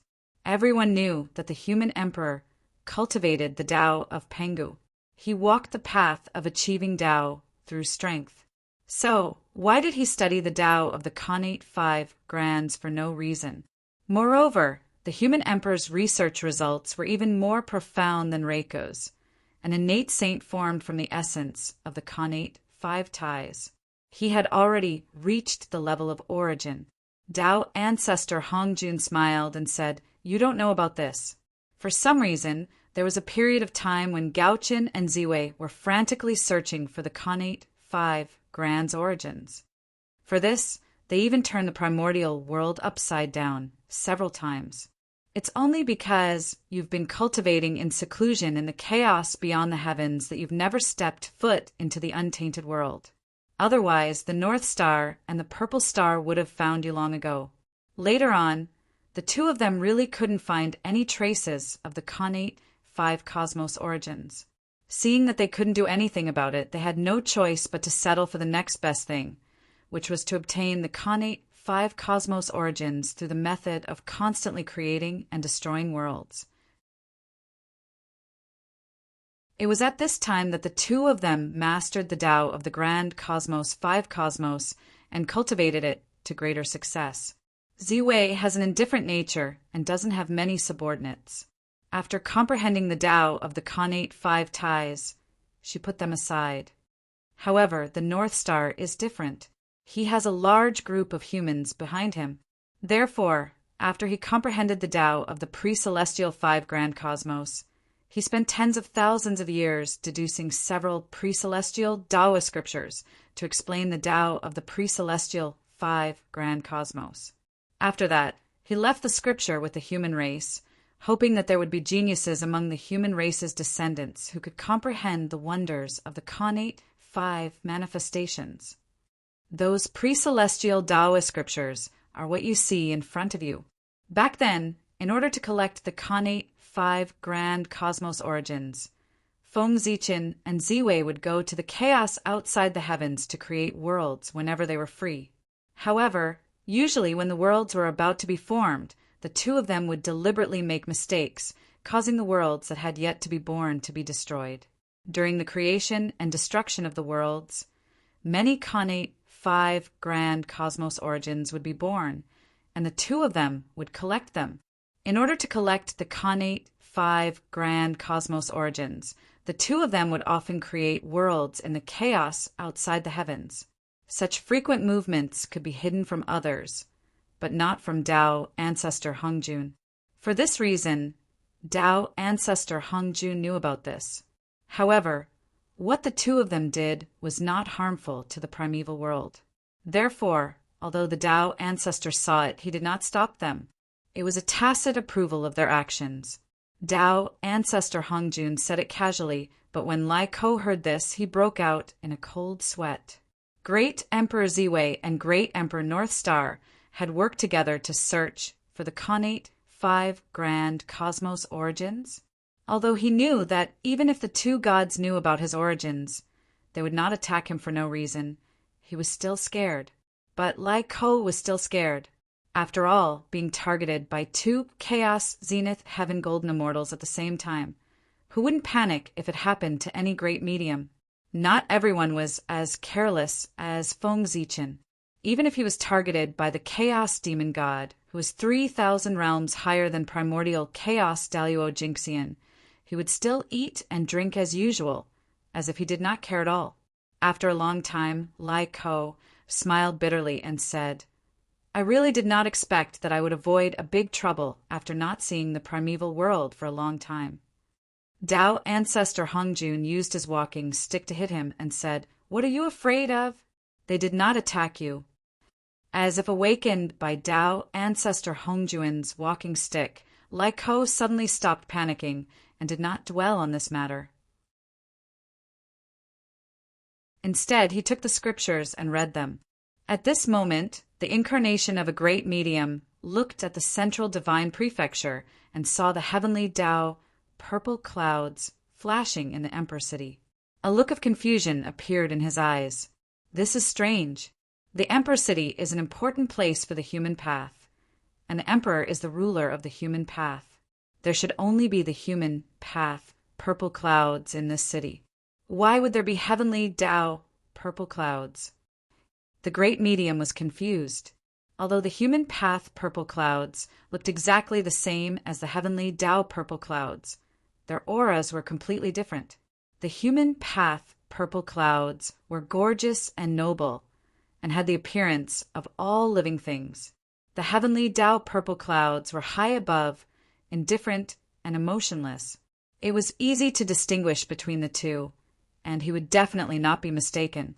Could it be? With a guess in his heart, the great medium did not hesitate and directly sent his spiritual incarnation to the Emperor City.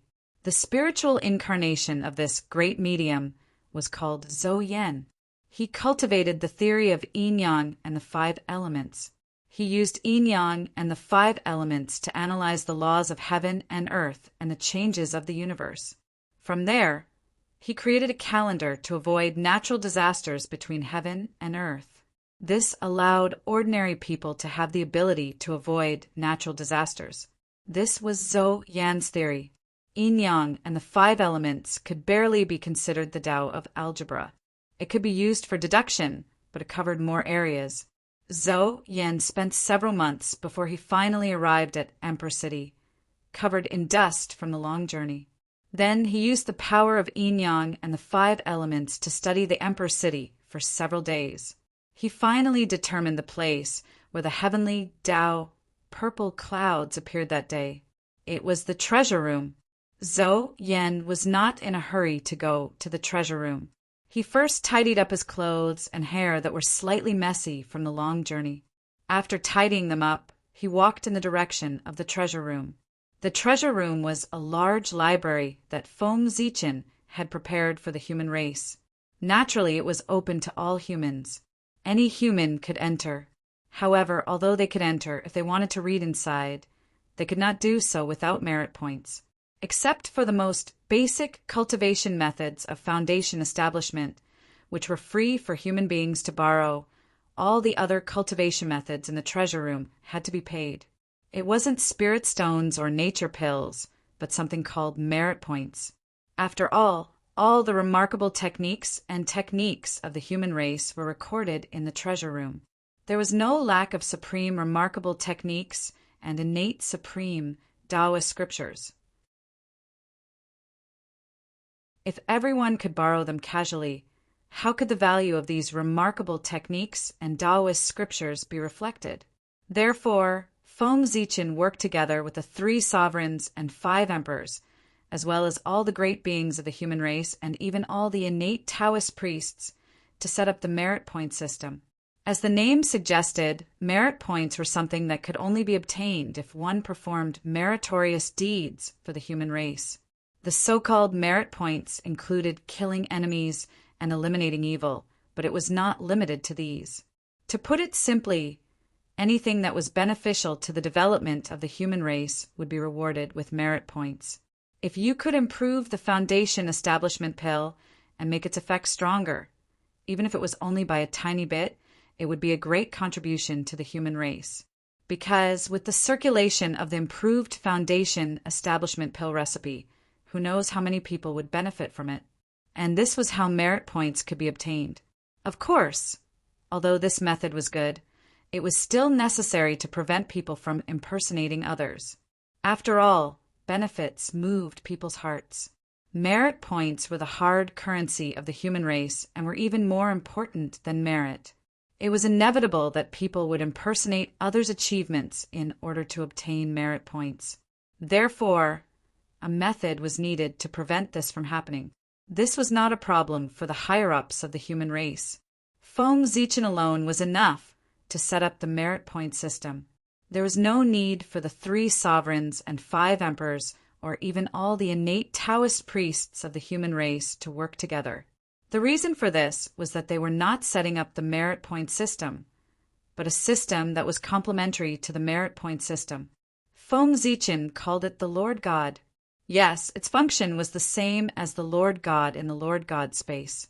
It could be used to issue missions, calculate rewards, and so on. It even had the ability to traverse the heavens. However, traversing the heavens here was not to the so-called movie world, but to the various small worlds and mysterious mystic realms that were born with the creation of the 3 realms. It could even be on the countless small islands outside the 5 major continents. When the 3 realms were reborn, the natural source of heaven and earth was so rich that it made people's hair stand on end. Naturally, various mystic realms and countless small worlds were born. Other things aside, in the central divine province alone, there were countless mystic realms that were born. It was to prevent these secret realms and even newborn worlds from being taken over by the powerful forces near their birthplaces. It was also to give the ordinary clansmen a chance to rise up so that they would not despair or even lie flat on the ground. It was also to prevent the current human race from entering the stage of class consolidation. Feng Zichen personally ordered that all the mystic realms and new worlds in the Central Divine Province belong to the human race collectively. No forces or even individuals could occupy them privately. Violators would be severely punished. In fact, even with Feng Zichen's prestige, the implementation of this order was not smooth, because benefits moved people's hearts. In the mystic realms of heaven and earth, there are countless opportunities that could allow people to reach the heavens in one step. In the new worlds, there were even innate divine fetuses and innate spiritual treasures. Even the innate Taoist priests would be tempted by such opportunities, let alone others. For these benefits, many people chose to take the risk and did not hesitate to violate Feng Zichen's order to take it for themselves. Unfortunately, what greeted them was not the law that did not punish the majority, but Feng Zichen's thunderous means. Feng Zichen was not joking. Anyone or force that violated this order was killed by him with thunderous means. Among them, there were several human geniuses who were comparable to innate god fiends, and even an innate Taoist priest. It was also because of the death of an innate Taoist priest that this order was carried out. Even the innate Taoist priest would die if he violated the order, not to mention others. With the death of the innate Taoist priest as a deterrent, most people restrained their thoughts that they should not have. However, there were still a small number of people who bowed and continued to do as they wished. For this reason, Feng Zichen specially imitated the heavenly court's supreme heavenly mirror and created the heavenly mirror to examine the entire human race. But even so, there were still many cases of private occupation of mystic realms. In the end, Feng Zichen was forced to join forces with the masters of the human race to create the Master God System.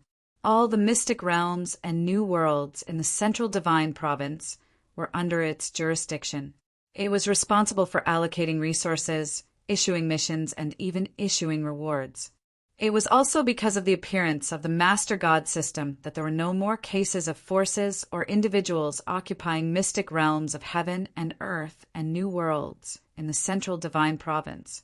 This was because when creating the Master God System, Feng Zichen had integrated part of the authority of the Central Divine Province into the Master God System. The entire Central Divine Province was created by Feng Zichen. It could be said that he had absolute control over the Central Divine Province.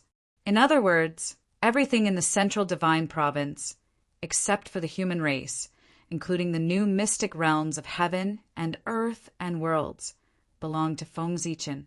Why was Feng Zichen not afraid that the human race would betray him? Of course, it was because the human race could not do it. Their food, clothing, daily necessities, shelter, everything that the human race had was given to them by Feng Zichen. How could the human race betray Feng Zichen? This karma was too great for the human race to repay. Therefore, the human race could not betray Feng Zichen at all. Once they betrayed him, what awaited the human race was destruction. It was because he knew this that Feng Zichen was so dedicated to developing the human race. There is no such thing as unconditional love in this world. Feng Zichen was good to the human race because the human race was tied to him. They were his most loyal force. Was it wrong to work hard to develop a force that would not betray him? Of course not. Those who thought it was wrong were the ones with problems in their heads. It was because of the integration of part of the authority of the Central Divine Province that whenever a new mystic realm or world was born in the Central Divine Province, the Master God System was usually the first to detect it and take it under its control. This way, it prevented outsiders from occupying the mystic realms and worlds. Since the Master God System was born, it had been perfecting itself.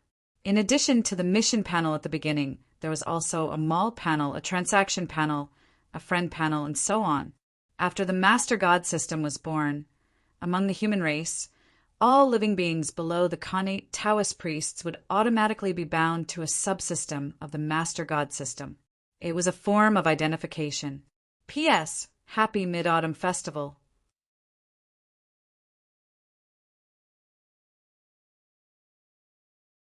Chapter 876.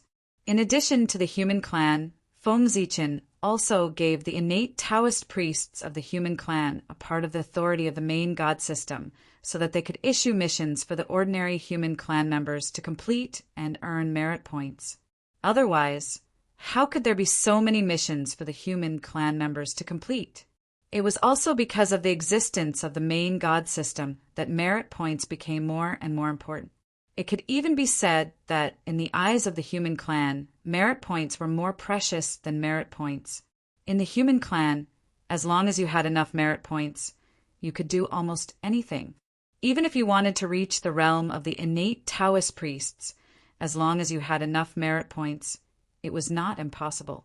The 3 sovereigns and 5 emperors would appear in person to bless you, condense the origin of heaven and earth for you, and help you go against the innate and reach the realm of the Daluo Taoist priests. From this, it could be seen how precious merit points were. As for the Daluo Taoist priests that Feng Zichen used to establish his authority, he did not really violate Feng Zichen's orders. Since he had reached the realm of the Daluo Taoist priests, he was not very smart, but he was not stupid enough to go against Feng Zichen in the human clan.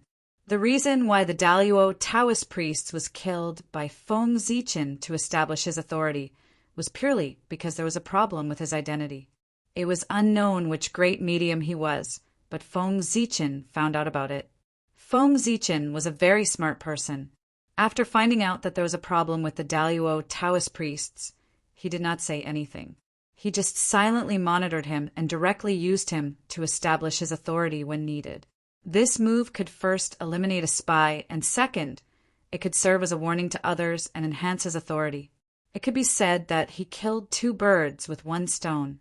The death of the innate Taoist priests was not worthless. At least, he had helped Feng Zichen a lot. According to the agreement between those powerful beings and Feng Zichen, as long as they were reincarnated into the human race, they would be part of the human race. They would not be brought into the human race when they were born, and they would not be brought into the human race when they died. They would come in clean and leave clean. Therefore, Zhou Yan was also a human. It was also his identity as a human that allowed him to arrive at Emperor City without any obstructions. The mortal Emperor City had all sorts of restrictions on the foreign races, but not on the human race. As long as they were willing, any mortal of the human race could come to Renhuang City. After all, every year, many people would come to mortal Emperor City to pay their respects to the relics of the human clan's ancestors. If he refused to let these people in, it would be unavoidably unreasonable.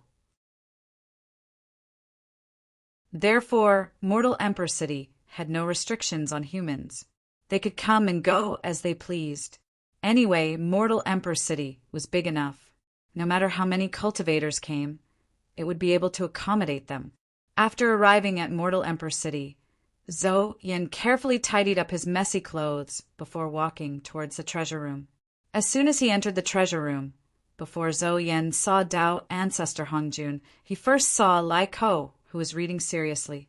As one of the 3,000 secular guests of Purple Cloud Palace, Zhou Yan had no reason not to recognize Lai Ko. When he saw Lai Ko, Zhou Yan was stunned at first. Then, as if he had thought of something, his face lit up with joy. Since Lai Ko is here, doesn't that mean my guess was right? Teacher is really here? Thinking of this, Zhou Yan was undoubtedly more excited. Greetings, brother Lai Yu. After a while, Zhou Yan suppressed his surging emotions. He first bowed towards Lai Ko, then asked softly, "Brother, is teacher here?" Lai Ko nodded, pointed inside, and said, "Teacher is inside. If you want to see him, then go ahead." Zhou Yan cupped his hands at Lai Ko and replied, "Then poor Wei will go and see teacher first. After seeing teacher, I'll come and talk to you in detail." With that, Zhou Yan turned and walked into the treasure room with big strides. In front of a quiet room, Zhou Yan stood outside the door. He did not dare to enter rashly. Instead, he knocked on the door respectfully. When the door opened and "Come in," he took a deep breath, pushed the door open, and walked in. Looking at the Taoist, who looked exactly like Taishang Laojun, Zhou Yan did not understand why Tao ancestor Hongjun would appear in the world with Taishang Laojun's appearance. However, he still shouted respectfully, "Disciple greets teacher." It had already reached this stage, Chiu. Of course, Zhou Yan would not foolishly think that the Taoist in front of him was Taishang Laojun. Not to mention Taishang Laojun. Even if Taishang Laojun himself came, he would not let Lai Ko wait outside the door like a disciple. You came to see poor Wei because you have doubts in your heart. Tao ancestor Hongjun continued to stare at the book in his hand and asked without raising his head. Tao ancestor Hongjun could be rude, but Zhou Yan could not. He continued to respectfully reply, "Teacher, I do have some doubts in my heart. There are still many unsolved problems regarding the Tao of Yin and Yang and the 5 elements." Shaking his head, Tao ancestor Hongjun put away the book in his hand, led Zhou Yan out of the quiet room, and walked upstairs. Without stopping, Tao ancestor Hongjun led Zhou Yan to the highest floor of the treasure room. After arriving here, Tao ancestor Hongjun stopped and used his dermic powers to take out a few jade books from the bookshelf. Some of these innate jade books were written by Great Emperor Ziwei, while some are written by Great Emperor Gaochen. They are all top-notch innate Taoist scriptures, and they also explain the Tao of Yin and Yang and the 5 elements. Take a look at them first. Perhaps they can solve the doubts in your heart. Tao ancestor Hongjun handed these jade books to Zhou Yan and said. Out of curiosity, Zhou Yan took over these innate jade books and habitually looked at the titles of the books. He saw the following words written on them: General Outline of 5 Elements Witches, General Outline of 5 Elements Sacred Beasts, Pan-Goose Theory of Evolution of 5 Elements, General Outline of 5 Elements Celestial Emperor, General Outline of Evolution of the Sun, General Outline of Changes in Pan-Goose Eyes. After taking a few glances, he was sure that it was the innate Taoist scriptures that he could not write. Not to mention anything else, just the 5 Elements Grand Sorcerer Outline.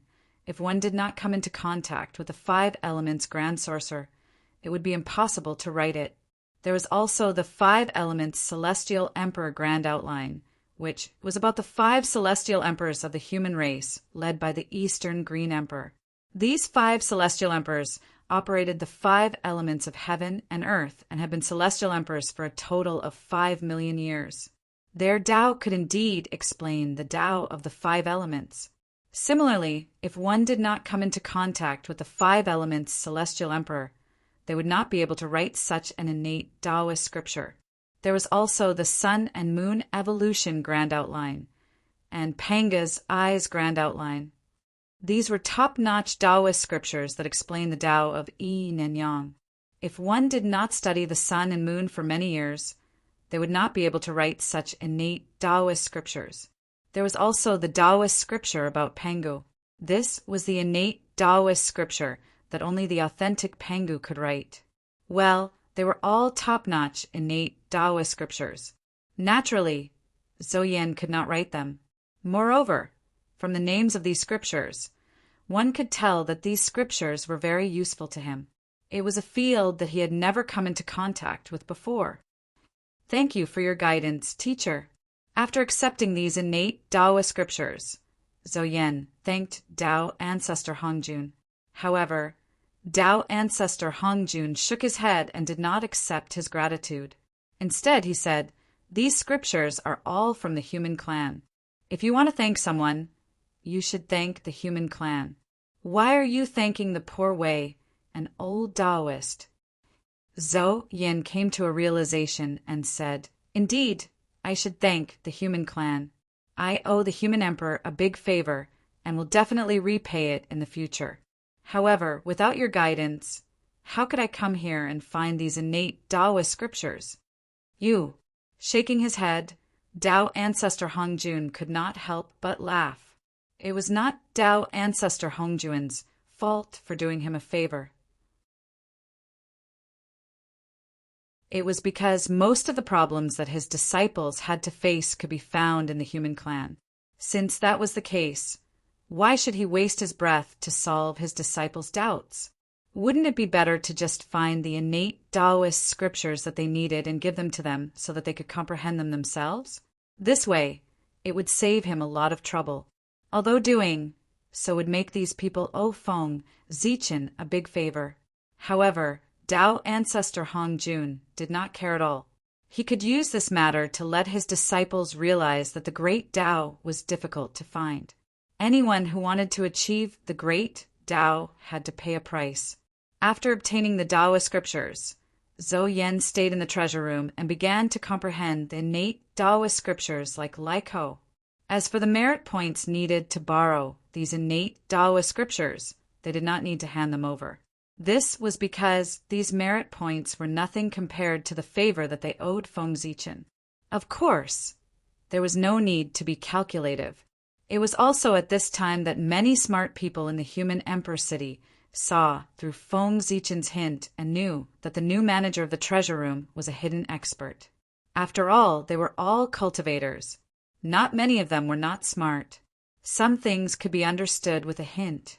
Therefore, recently many human cultivators were eager to go to the treasure room, hoping to receive the guidance of this unknown expert, the Tao ancestor. It could be considered luck. However, the guidance of the Tao ancestor was obviously not so easy to obtain. In the past few months, countless human prodigies had gone to the treasure room, but none of them were lucky enough to receive the guidance of the Tao ancestor. However, some smart people noticed the extraordinariness of Lai Ko and Zhou Yan and seriously asked them for guidance on the difficulties they encountered in cultivation. As a result, they received a lot of guidance from them. This could be considered a great opportunity. Although Lai Ko and Zhou Yan's strength was no longer there, they were still great divine masters. As peerless existences in the half-step primordial chaos realm, they could even give guidance to the Taoist priests, let alone the human prodigies. To be able to receive their guidance, these human experts could be considered lucky. While Zhou Yan was heading to the human emperor city, in the distant North Sea Demon Palace, Patriarch Kunping suddenly fell into the deepest level of enlightenment. A wisp of innate true spirit escaped from his body and turned into a butterfly. It flapped its wings and crossed the endless mountains and seas from the distant North Sea to the human emperor city. When the butterfly arrived outside the human emperor city, it suddenly turned into a Taoist with fluttering sleeves.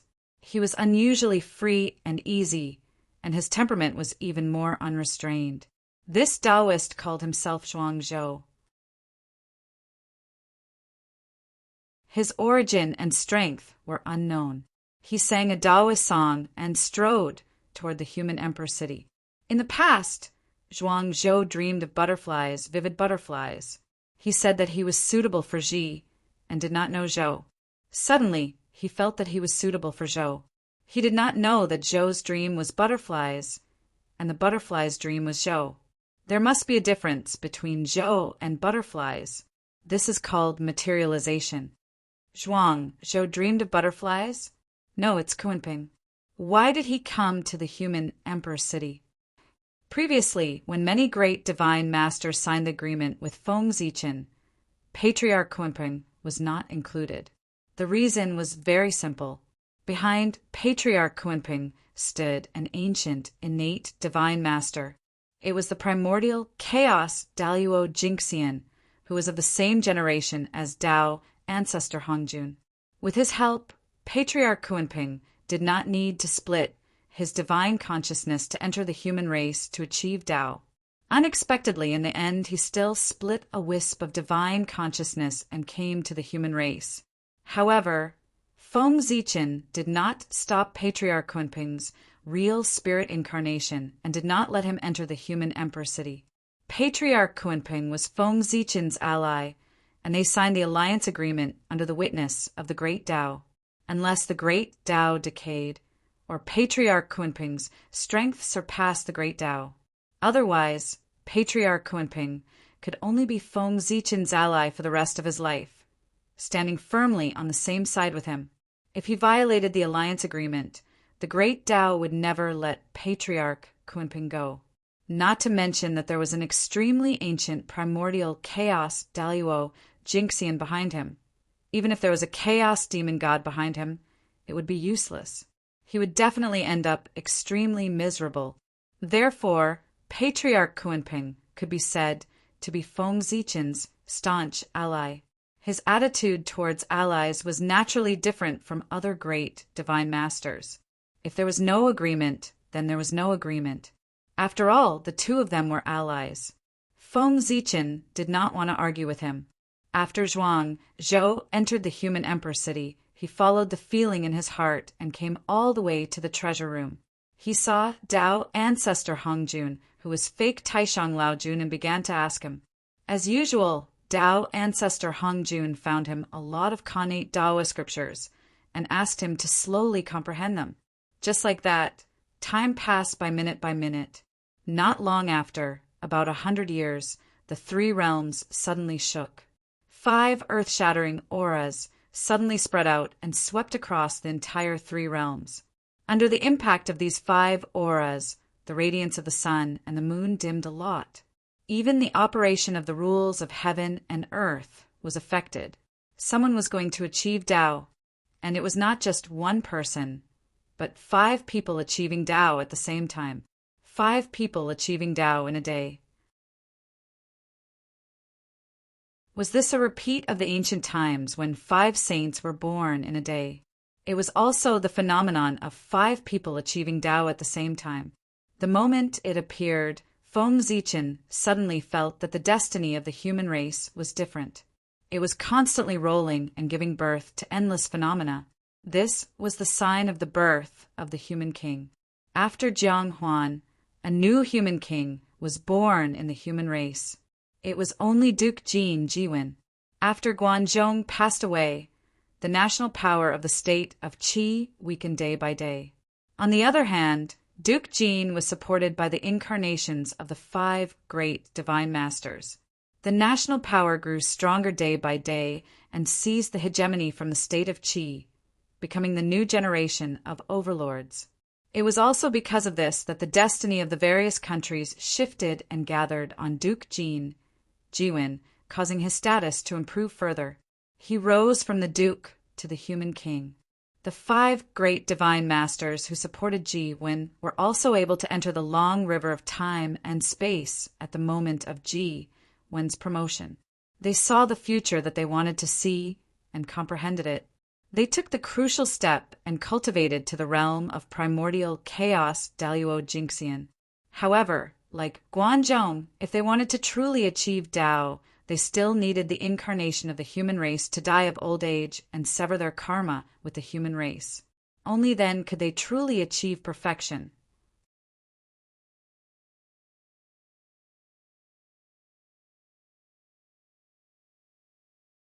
Chapter 877. These 5 Grand Masters reaching the Tao at the same time had a great significance to the other Grand Masters. This was because they proved that when it came to assisting the mortal monarch, there was no difference between one person and many. As long as they were successful, they could all reach the Tao. Therefore, after these 5, even more Grand Masters appeared and joined the ranks of assisting the vassal state lords. Not long after Duke Jiwen became the mortal monarch, the 5 virtuous paragons who assisted him died one after another. Because of this, the power of the Jin state gradually declined. At this time, the state of Qin rose. With the help of the virtuous paragons, it gradually became prosperous and defeated the powerful state of Jin to become the new overlord. After the state of Qin, the state of Chu rose. After Chu, the state of Wu rose with the help of the virtuous paragons. In a short period of time, the overlords of the central plains changed constantly. One after another, mortal monarchs were born, and several grand masters reached the Tao. Under this influence, the laws of the world became even more active. Even the natural spirit energy became denser. The vassal states were not peaceful, and neither were the 100 schools. The school of Taoism came out from the human race's treasury. With countless capable people, it became one of the top powers in the world. The school of Moism was righteous and loved impartiality. It gathered a large number of supporters and had great prestige among the lower class of the human race. It was also a power that could not be ignored. The school of Confucianism taught without discrimination. There were even rumors that the master of the school of Confucianism, Zero, was an old friend of the mortal emperor and the reincarnation of a human immortal master. With this addition, the already powerful school of Confucianism became the number one power of the 100 schools. The school of legalism said that without rules, nothing could be accomplished. It was also very popular among the rulers and flourished in the various states. It was also a great power of the 100 schools. Outside of these schools, there were also famous scholars who were very eloquent and had the ability to reverse black and white. Even the school of Confucianism, which was known for its eloquence, was rendered speechless by their words. The school of medicine came out and cured countless people. Although it did not become a great power, it was still quite prestigious. After the school of medicine, there was the school of agriculture. This sect was not good at martial arts and was good at farming. However, they not only planted grains, but also various spirit medicines and immortal fruits. They could also breed various rare and strange beasts. As the saying goes, food is the god of the people. Anything related to food and soil is the specialty of agriculture. During the rise of the Wu Kingdom, a saint from the military school was born. He explained the Tao of the world and supported the weak Wu Kingdom to become an overlord. Because of this, the school of the military even surpassed Confucianism and became the number one school of thought. However, after the saint of the military school passed away, the school of the military gradually declined. Its number one position was replaced by the school of Taoism. However, the Taoist school did not prosper for long. Not long after, a Taoist expert established another school, creating the Yin-Yang school of thought. This caused the Taoist school of thought to be greatly weakened, and the number one school was replaced by the Confucian school of thought. Not long after Confucianism became the number one school of thought, many outstanding disciples joined other schools. Some joined the school of legalism and became one of its pillars. Some people joined the school of Moism and became the first anti-Confucian. There were also people who entered Taoism. They were virtuous like water and did not compete with anything.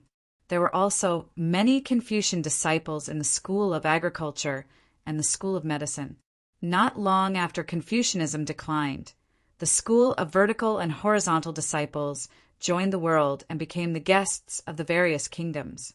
In an instant, the school of vertical and horizontal's power greatly increased, replacing Confucianism as the number one school of thought.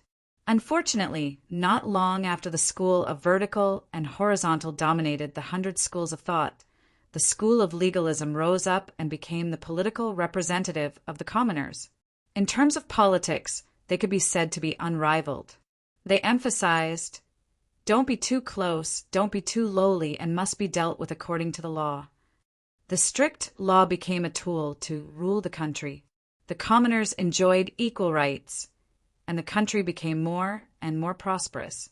However, because the school of legalism's philosophy of not being too close and not being too lowly, it clashed with the school of Confucianism's philosophy of not being too close and not being too lowly. As a result, an intense conflict broke out between the two. As soon as the two sides met, they would have an intense debate, and neither side could convince the other. In the end, it evolved to the point that in countries with legalism, the school of Confucianism would definitely be suppressed by the school of legalism. Similarly, in countries with school of Confucianism, the school of legalism would definitely be suppressed. As the two sides clashed, the school of Taoism rose up in the chaos. Afterward, the school of legalism and Confucianism worked together to suppress the school of Taoism. It was also at this time that the school of the military gained a new lease of life, and it overshadowed the other schools of thought. Not long after the school of the military rose up, the school of vertical and horizontal also rose up, and it was no weaker than the school of Confucianism. There were many countries in the central God province. Some were strong and some were weak, and there were endless conflicts between them. This kind of environment was suitable for the school of the military and the school of vertical and horizontal to survive. As long as there was a chance, the two could rise up at any time and become the number one school of thought. As more and more powerful cultivators, avatars, entered the scene, the various schools of thought in the central God province contended with each other. Each school had their own strategy and ideas of how to rule the country. In order to defeat the other schools of thought, each school of thought more or less absorbed the theories of the other schools of thought, either to attack the other or to make up for the flaws in their own theories.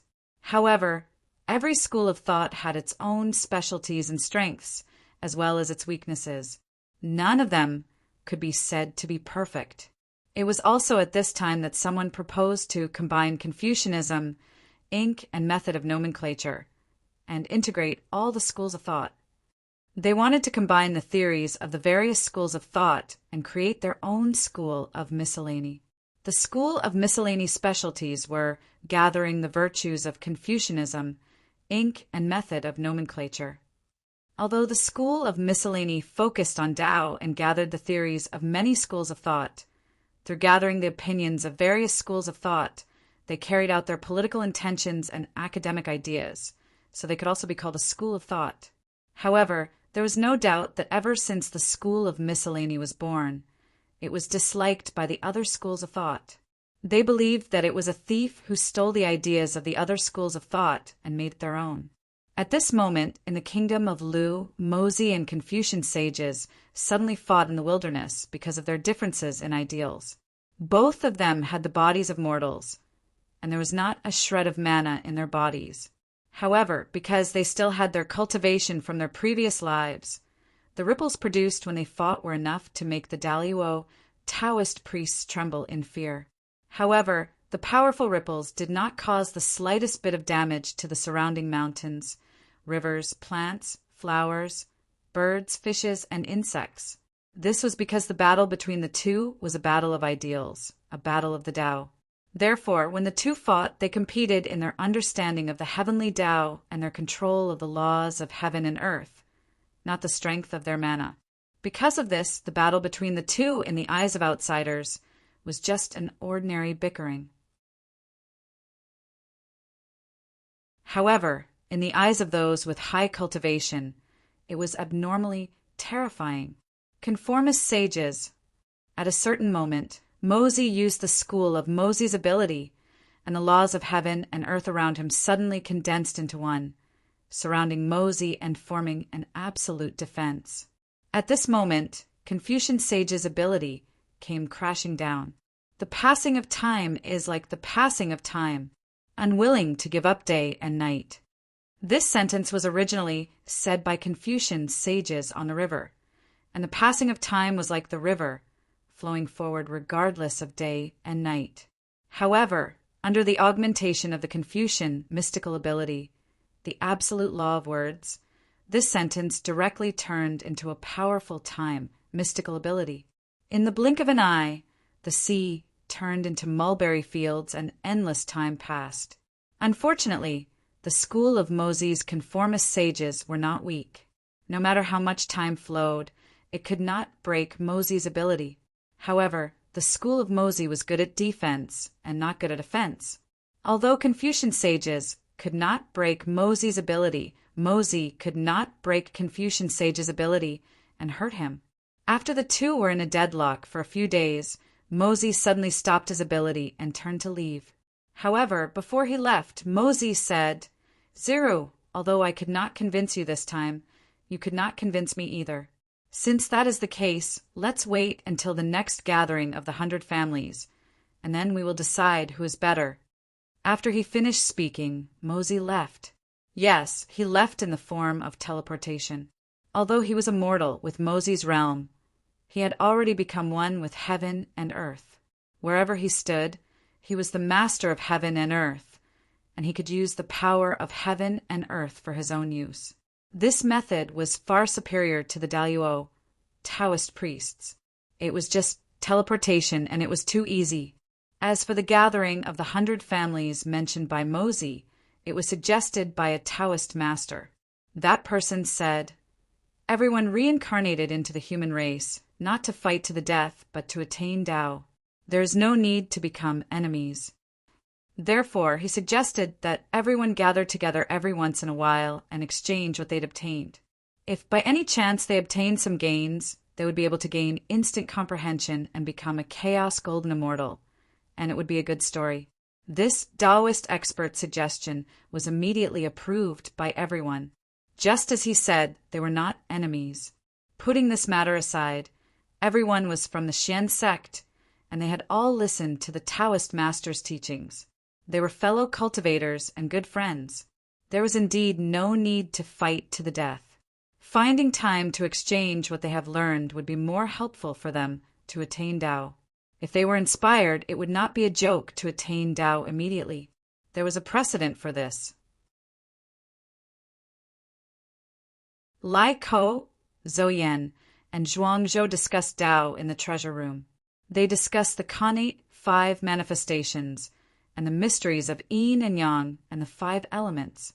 During the discussion, Lai Ko gained something and directly achieved enlightenment. He immediately became the origin Daluo Jinxian, who knew how many people were envious of such a situation. At the same time, Lai Ko's experience also allowed the other great mystiques to see the benefits of discussing the Tao. They would really benefit from it. Because of this, the gathering of the 100 families went so smoothly. My Confucian Tao is still not perfected after all. After Mozi left, the Confucian looked at the place where they had fought and could not help but be lost in thought. This battle seemed to be a draw, but the scholar knew that he had lost this battle. His opponent was only defending, but he could not break through his opponent's defense even after using all his strength. If this was not a loss, then what was? However, although he had lost, the Confucian was not discouraged. His Confucian Tao was not perfected, but Mozi's Tao of Mo had long been perfected. His original body had also cultivated the origin Tao fruit not long ago. It was normal that he was inferior to Mozi. If his Confucian Tao was not perfected, how could he defeat his opponent? However, when the Confucian's Confucian Tao was perfected, it was still unknown who would win if the two of them fought again. Let's go. It's time to meet the Tao ancestor. After recovering from his thoughts, the Confucian turned and walked in the direction of Renhuang City.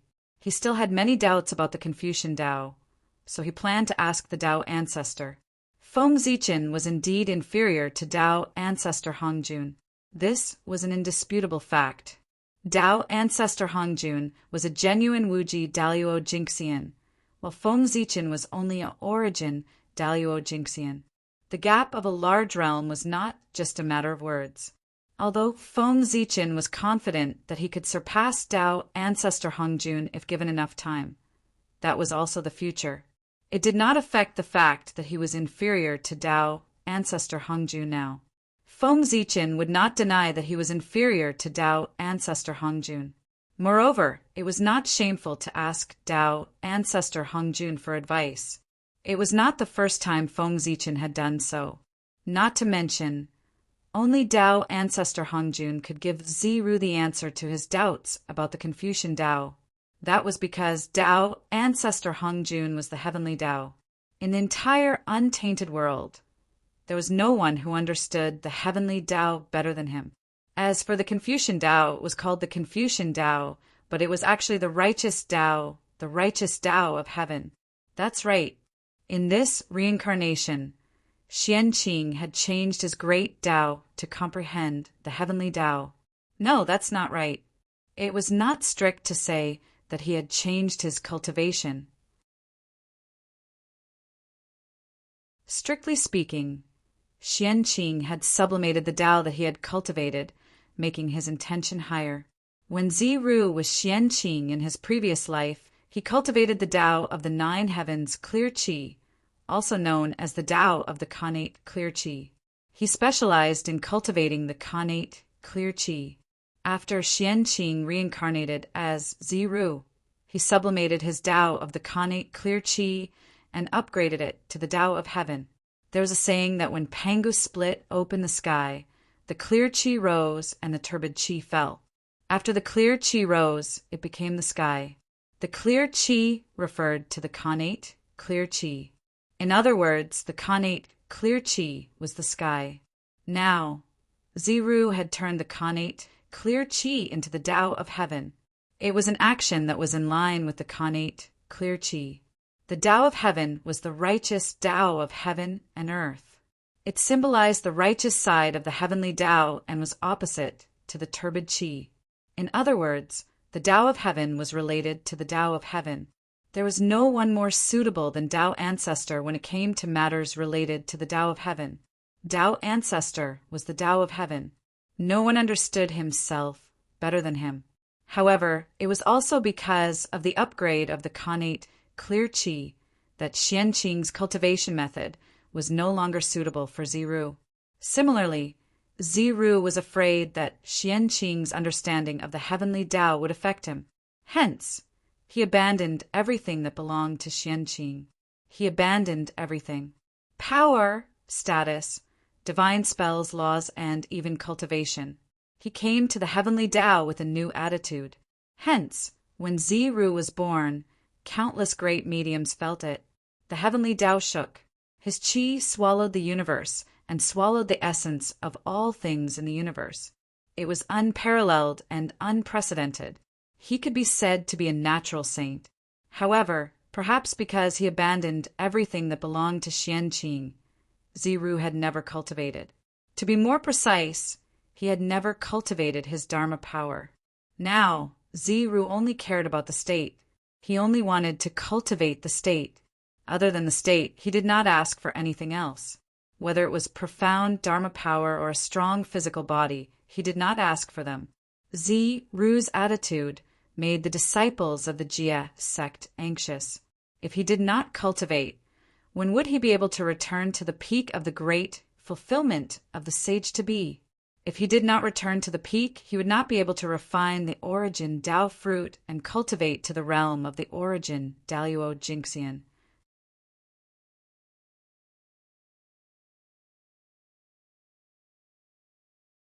Chapter 878. If they were not afraid of ruining Ziru's cultivation, the disciples of the Jia school would have given Ziru enlightenment and raised him to the great circle of sage-to-be. Unfortunately, the disciples of the Chan school did not know that since Ziru had decided to give up everything of Xianqing, he would not miss the origin Tao fruit. Only by giving up could one gain. If he gave up the Tao fruit of Khanate Clear Qi today, he would be able to obtain a stronger Tao fruit in the future. If he was greedy for the origin Tao fruit and was unwilling to give it up, how could it be considered as giving up everything of Xianqing? Since he had to give it up, he might as well give it all up. Even if it was the supreme origin Tao fruit, he would give it all up. This would prove Ziru's determination. Only the disciples of the Jia school did not know what Ziru was thinking. If they knew, they would be mad. That was the origin Tao fruit, everything that Xianqing had obtained. It was more precious than a Khanate treasure. How could he give it up so easily? Even if he had to force enlightenment, he had to help Ziru reach the great circle of sage-to-be and not let him give up the origin Tao fruit. Unfortunately, the disciples of the Jia school did not know. After returning to the Emperor city, Ziru led the first and second disciples to the direction of the treasure room. Coincidentally, at this moment, the incarnations of the Great Circle, Zhou-Yen, Zhuangzhou, and the other Great Circle, left the treasure room one after another. After the disciples left, Tao Ancestor Hongjun felt that his mission was completed, so he resigned from his position as the head of the treasure room. He was about to ride the green bull and take the Red Cloud Child to the west. When Ziru arrived, Tao Ancestor had already packed his luggage and was about to leave. However, when he saw Ziru coming, Tao Ancestor Hongjun thought for a while and stopped, waiting for Ziru's arrival. "Greetings, Tao Ancestor," Ru went forward and greeted. Since he had given up everything of Xianqing, Ru would not greet Tao Ancestor as a grand disciple. Instead, he would greet him as a junior. Tao Ancestor Hong Jun did not care about this. He just frowned and looked at Ru for a long time without saying anything. After a long time, Tao Ancestor Hong Jun said leisurely, "Is this the path you want to take in this life? The righteous Tao of heaven is also a great Tao. However, are you prepared to pay the price for cultivating this Tao?" Hearing this, Ru nodded solemnly and said, "I am already prepared to pay any price." How could one not pay a price for comprehending the heavenly Tao? Tao Ancestor Hong Jun comprehended the heavenly Tao, and in the end, he developed a heart of great love. He used his body to fuse with the Tao, making up for the lack of the heavenly Tao. Until then, heaven and earth were complete, and the cultivation of all living beings went from difficult to easy. Great mystical abilities jumped out, and there were even more connate Taoist priests.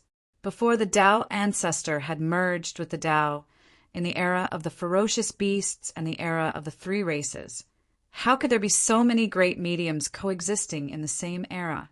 How could there be so many connate Taoist priests? The cultivation civilization of the primordial world could be as prosperous as it was today because of Tao Ancestor Hong Jun's Tao integration. This was a supreme achievement that no one could erase. Therefore, Taoist Hong Jun was the Tao Ancestor. And now, Ru was also comprehending the heavenly Tao. However, it was not the complete heavenly Tao, but half of it. It was the righteous side of the heavenly Tao, the righteous path of the heavens.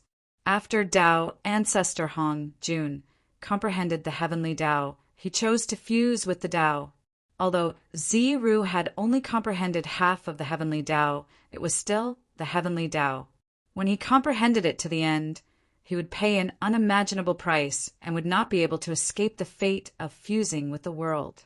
That was the price he had to pay to comprehend the heavenly Tao. The deeper one's understanding of the heavenly Tao, the more difficult it was to escape the call of the heavenly Tao. In the end, they had to become a part of him. That was the reason why very few people in the world cultivated the heavenly Tao. In the primordial world, although there were tens of thousands of connate Tao, the strongest was undoubtedly the heavenly Tao. If there were no such worries, there would definitely be many great mystical abilities in the primordial world who comprehended the heavenly Tao. There would not be only the Tao Ancestor. Now, there was an additional Confucian. However, although the call of the heavenly Tao was strong, it was not without a solution. Just like Tao Ancestor Hong Jun, although he could not be free after fusing with the heavenly Tao, he could occasionally break free and enter the world to roam. In Tao Ancestor Hong Jun's opinion, Ru should have the same idea as him. After fusing with the world, he used special methods to protect his consciousness. He could still use various methods to interfere with the operation of the world. Unfortunately, Tao Ancestor Hong Jun did not know that Ru was bent on seeking death and did not prepare any backup plans. He planned to use the heavenly Tao to cut off all the karma on his body and completely erase the connection between him and his main body. If there was no more Xianqing in the world, no one would know that Xianqing and Fengzichen were once the same person. Looking at Ru, Tao Ancestor Hong Jun could feel his determination.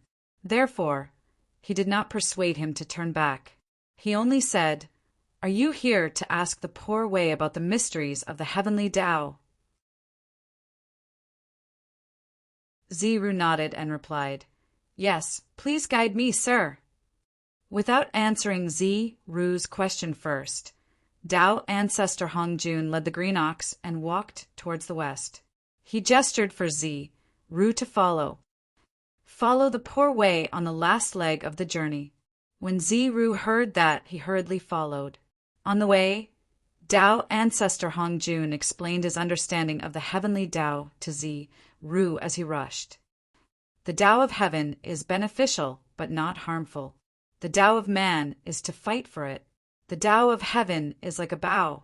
The higher ones suppress it, the lower ones raise it, the surplus ones damage it, and the insufficient ones. The Tao of heaven destroys the surplus and makes up for the deficiency. The human Tao is different.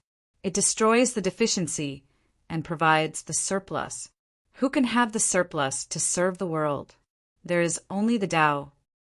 The two of them walked for a few days. Tao ancestor Hong Jun suddenly paused and remained silent. After a while he said, "The poor Wei has already told you her understanding of the heavenly Tao. The rest will depend on you to comprehend it yourself." When Zi Ru heard that, he hurriedly thanked Tao ancestor Hong Jun. "Thank you for your guidance, sir." Tao ancestor Hong Jun's expression was indifferent as he gestured for Zi Ru to leave. However, Zi Ru refused and insisted on sending the Tao ancestor a distance away. The Tao ancestor did not insist and allowed Zi Ru to send him off. After another day, the Tao ancestor suddenly said to Zi Ru, "You and I are about to part. Before we part, the poor Wei has something to say. I heard that the rich give people money, and the benevolent give people words. I am neither rich nor noble. I have no money to give you, but I am willing to give you a few words." In today's world, the reason why those who are intelligent and insightful meet with misfortune and almost die is that they enjoy ridiculing others. The reason why those who are eloquent and understanding bring disaster to themselves is that they enjoy spreading the evil of others. As a son, do not think highly of yourself. As a minister, do not think highly of yourself. I hope you remember. The Tao ancestor had traveled the human world for 100 years and sat in the treasure room for 100 years. He was not playing. These insights were all summarized by him in the human world. Tao ancestor Hong Jun was a person who was very particular about karma. These insights were obtained in the human world. Then he would leave them in the human world and not bury them in his heart and return to the heavenly Tao with him. Zi Ru nodded and said, "I will definitely remember it in my heart." The two of them continued to move forward and walked to the shore of the Yellow River. They saw the river water surging and the turbid waves rolling. Its momentum was like 10,000 horses galloping. Its sound was like the roar of a tiger and thunder. Zi Ru stood on the shore and sighed. The dead are like old men, unwilling to part with day and night. The water of the Yellow River surges endlessly, and people's time passes endlessly. I do not know where the river water goes, and where does life return? Hearing Zi Ru's words, the Tao ancestor said, "Life is between heaven and earth, and one with heaven and earth. Heaven and earth are natural things. Life is also a natural thing. People change when they are young, strong, and old, just like how heaven and earth have the alternation of spring, summer, autumn, and winter. What is there to be sad about? Born in nature, die in nature. Let nature take its course, and one's nature will not be chaotic. If one does not let nature take its course and is busy between benevolence and righteousness, one's nature will be restrained. Fame exists in one's heart, and anxiety arises. If one wants to keep benefits in one's heart, one's worries will increase. Zi Ru explained, "I am worried that the great Tao is not enough, that benevolence and righteousness are not applied, that the chaos of war is endless, that the country is in chaos and cannot be governed. Therefore, I am lamenting that life is short, that I cannot contribute to the world, that I cannot contribute to the people." The Tao ancestor said, "Heaven and earth move on their own without anyone pushing them. The sun and moon move on their own without anyone burning them. The stars move on their own without anyone arranging them. Animals are born on their own without anyone creating them. This is nature. Why bother with people? The reason why people are born, they have nothing, they are honored, they are disgraced, they all have their own principles and ways. Follow the principles of nature. Follow the ways of nature. The country will be self-governing, and people will be righteous. Why bother with etiquette and music to promote benevolence and righteousness? To care about etiquette and music to promote benevolence and righteousness is against human nature. It is like a person beating a drum to seek someone to escape. The louder the drum, the further the person escapes. After pausing for a moment, Tao ancestor Hong Jun pointed at the vast yellow river and said to Ziru, "Why don't you learn from the great virtue of water?" Ziru said, "What virtue does water have?" The Tao ancestor said virtue is like water. Water benefits all living things and does not compete. It deals with people's evil. This is the virtue of being modest. Therefore, the river and the sea can be the king of 100 valleys. With its virtue, it can be the king of 100 valleys. Nothing in the world is weaker than water, and the strong cannot win. This is the virtue of gentleness. Therefore, gentleness triumphs over hardness. The weak triumphs over the strong. Because it has nothing, it can enter the void. From this, it can be seen that there is no need to speak of teaching. There is no need to do anything.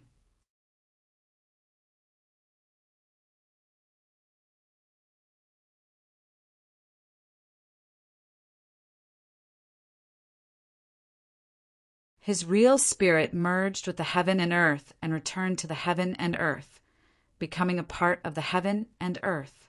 That day, the 3 realms were shaken. Only Ziru's last words resounded through the heaven and earth. "We cultivators, if we hear the Tao in the morning, we can die in the evening." When his words fell, Ziru passed away. However, although Ziru had passed away, his righteous aura was not extinguished. It gathered in the sky and transformed into a mighty river that spanned across the heaven and earth. It was boundless. This river was formed after Ziru's death. It gathered all the righteous aura in the heaven and earth. Therefore, this river of righteous aura was also the source of the power of the Confucian school. After Ziru's death, his spirit was immortal. It merged with the laws of heaven and earth and transformed into a supreme power of the heavenly gods. It was powerful and firm, suppressing everything. All disciples of the Confucian school, as long as they had righteous aura in their hearts, could sense the righteous aura. They could also absorb the power of the Confucian school and command the laws of heaven and earth. In other words, although Ziru had died, his death had completed the Confucian school. After Ziru's death, the Confucian school became the Confucian school. It was no longer a school of thought. Instead, it was a true supreme great Tao that possessed unimaginable power. However, the higher the cultivation level of the Confucian school, the more powerful they would be. Once the righteous aura was released, they would be almost invincible among those of the same cultivation level. The Confucian school's mystical power was the law of heaven and earth. It could be said that there was no way to counter it. Even the cultivators of the divine demon lineage, who were known to be the strongest in terms of combat power, would not dare to say that they could defeat the disciples of the Confucian school in a direct battle. Moreover, the cultivation of the Confucian school was extremely fast. There was no need to refine Kanate Qi into one's body. One only needed to understand the principles and set one's mind to increase their cultivation level and obtain great power. The prodigies of the Confucian school could reach the Great Confucian School at the age of 60. Their strength was comparable to the Daluo Taoist priests. 60 years was only 60 years. It was inconceivable that they could contend against the Daluo Taoist priests in just 60 years. However, it really happened in the Confucian school. This was because the power of the Confucian school came from Ziru. Although Ziru had died, his power had not been extinguished. He had merged with the righteous Tao of heaven and earth and turned into a vast river. His power was comparable to that of a sage. The Confucian school was born from Ziru's power. The higher one's cultivation level, the more power they could borrow from Ziru. In front of Ziru's power that was comparable to that of a sage, even the great mystical powers were no match for him, let alone the Kanate Taoist priests. However, although the Confucian school was good, it did not come without a price.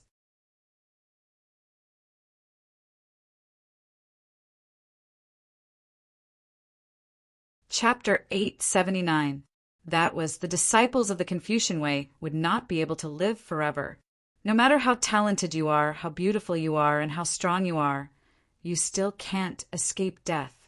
The entire life of the Confucian Tao was but a single autumn of the mortal spirit. Once his lifespan ran out, even the connate spirit fruit or the 9 transformations golden pill wouldn't be able to save him. This was the biggest drawback of cultivating the Confucian way, not being able to live forever. However, there was always a way out. Everything had a slim chance of survival.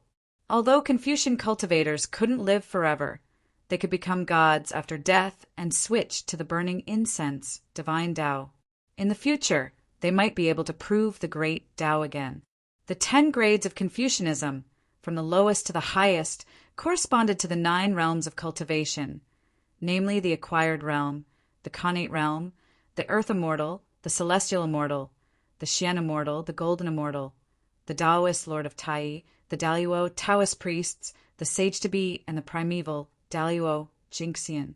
Among them, the 8th rank Confucian scholars were known as Great Confucians, and their strength was comparable to the Daluo Taoist priests. The rank 9 Confucian scholar was a half-saint, and his strength was comparable to a half-saint. The 10th rank was a saint, which was also the realm that Ziru had reached after his fall. It contained the righteous path of heaven and earth, and its strength was enough to stand shoulder to shoulder with a true saint. Ziru's body merged with the heavens and the earth. The heavenly Tao was shaken, and the sound of the Tao reverberated throughout the world for 3 years. At the same time, on the day of Ziru's death, the strength of the disciples of the Confucian Tao rose explosively. 72 great Confucians were born in one day, and their might shook the world. Ziru's spring and autumn had received the support of the power of time, and as a result, it had undergone an indescribable change. It now had the power to predict the future. On the other hand, Ziru's carving knife underwent an indescribable change as well. It was also infused with the power of time, turning into a supreme saint artifact. It was called the Spring and Autumn Brush by the disciples of the Confucian way. Once the Spring and Autumn Brush was used, it could determine a person's life and death. It could also turn the void into reality. It was incomparably mysterious. When he wrote the word fire, the heavenly fire would descend into the world, and when he wrote the word lightning, it would turn into the innate divine lightning. When he drew an animal, the animal immediately came to life. The Spring and Autumn Brush could be considered a supreme creation treasure. However, this was not the most powerful aspect of the Spring and Autumn Brush. Since it was named after the Spring and Autumn Brush, it naturally had something to do with time. A single stroke of the Spring and Autumn Brush could strip away millions and millions of years, turning something rotten into something magical.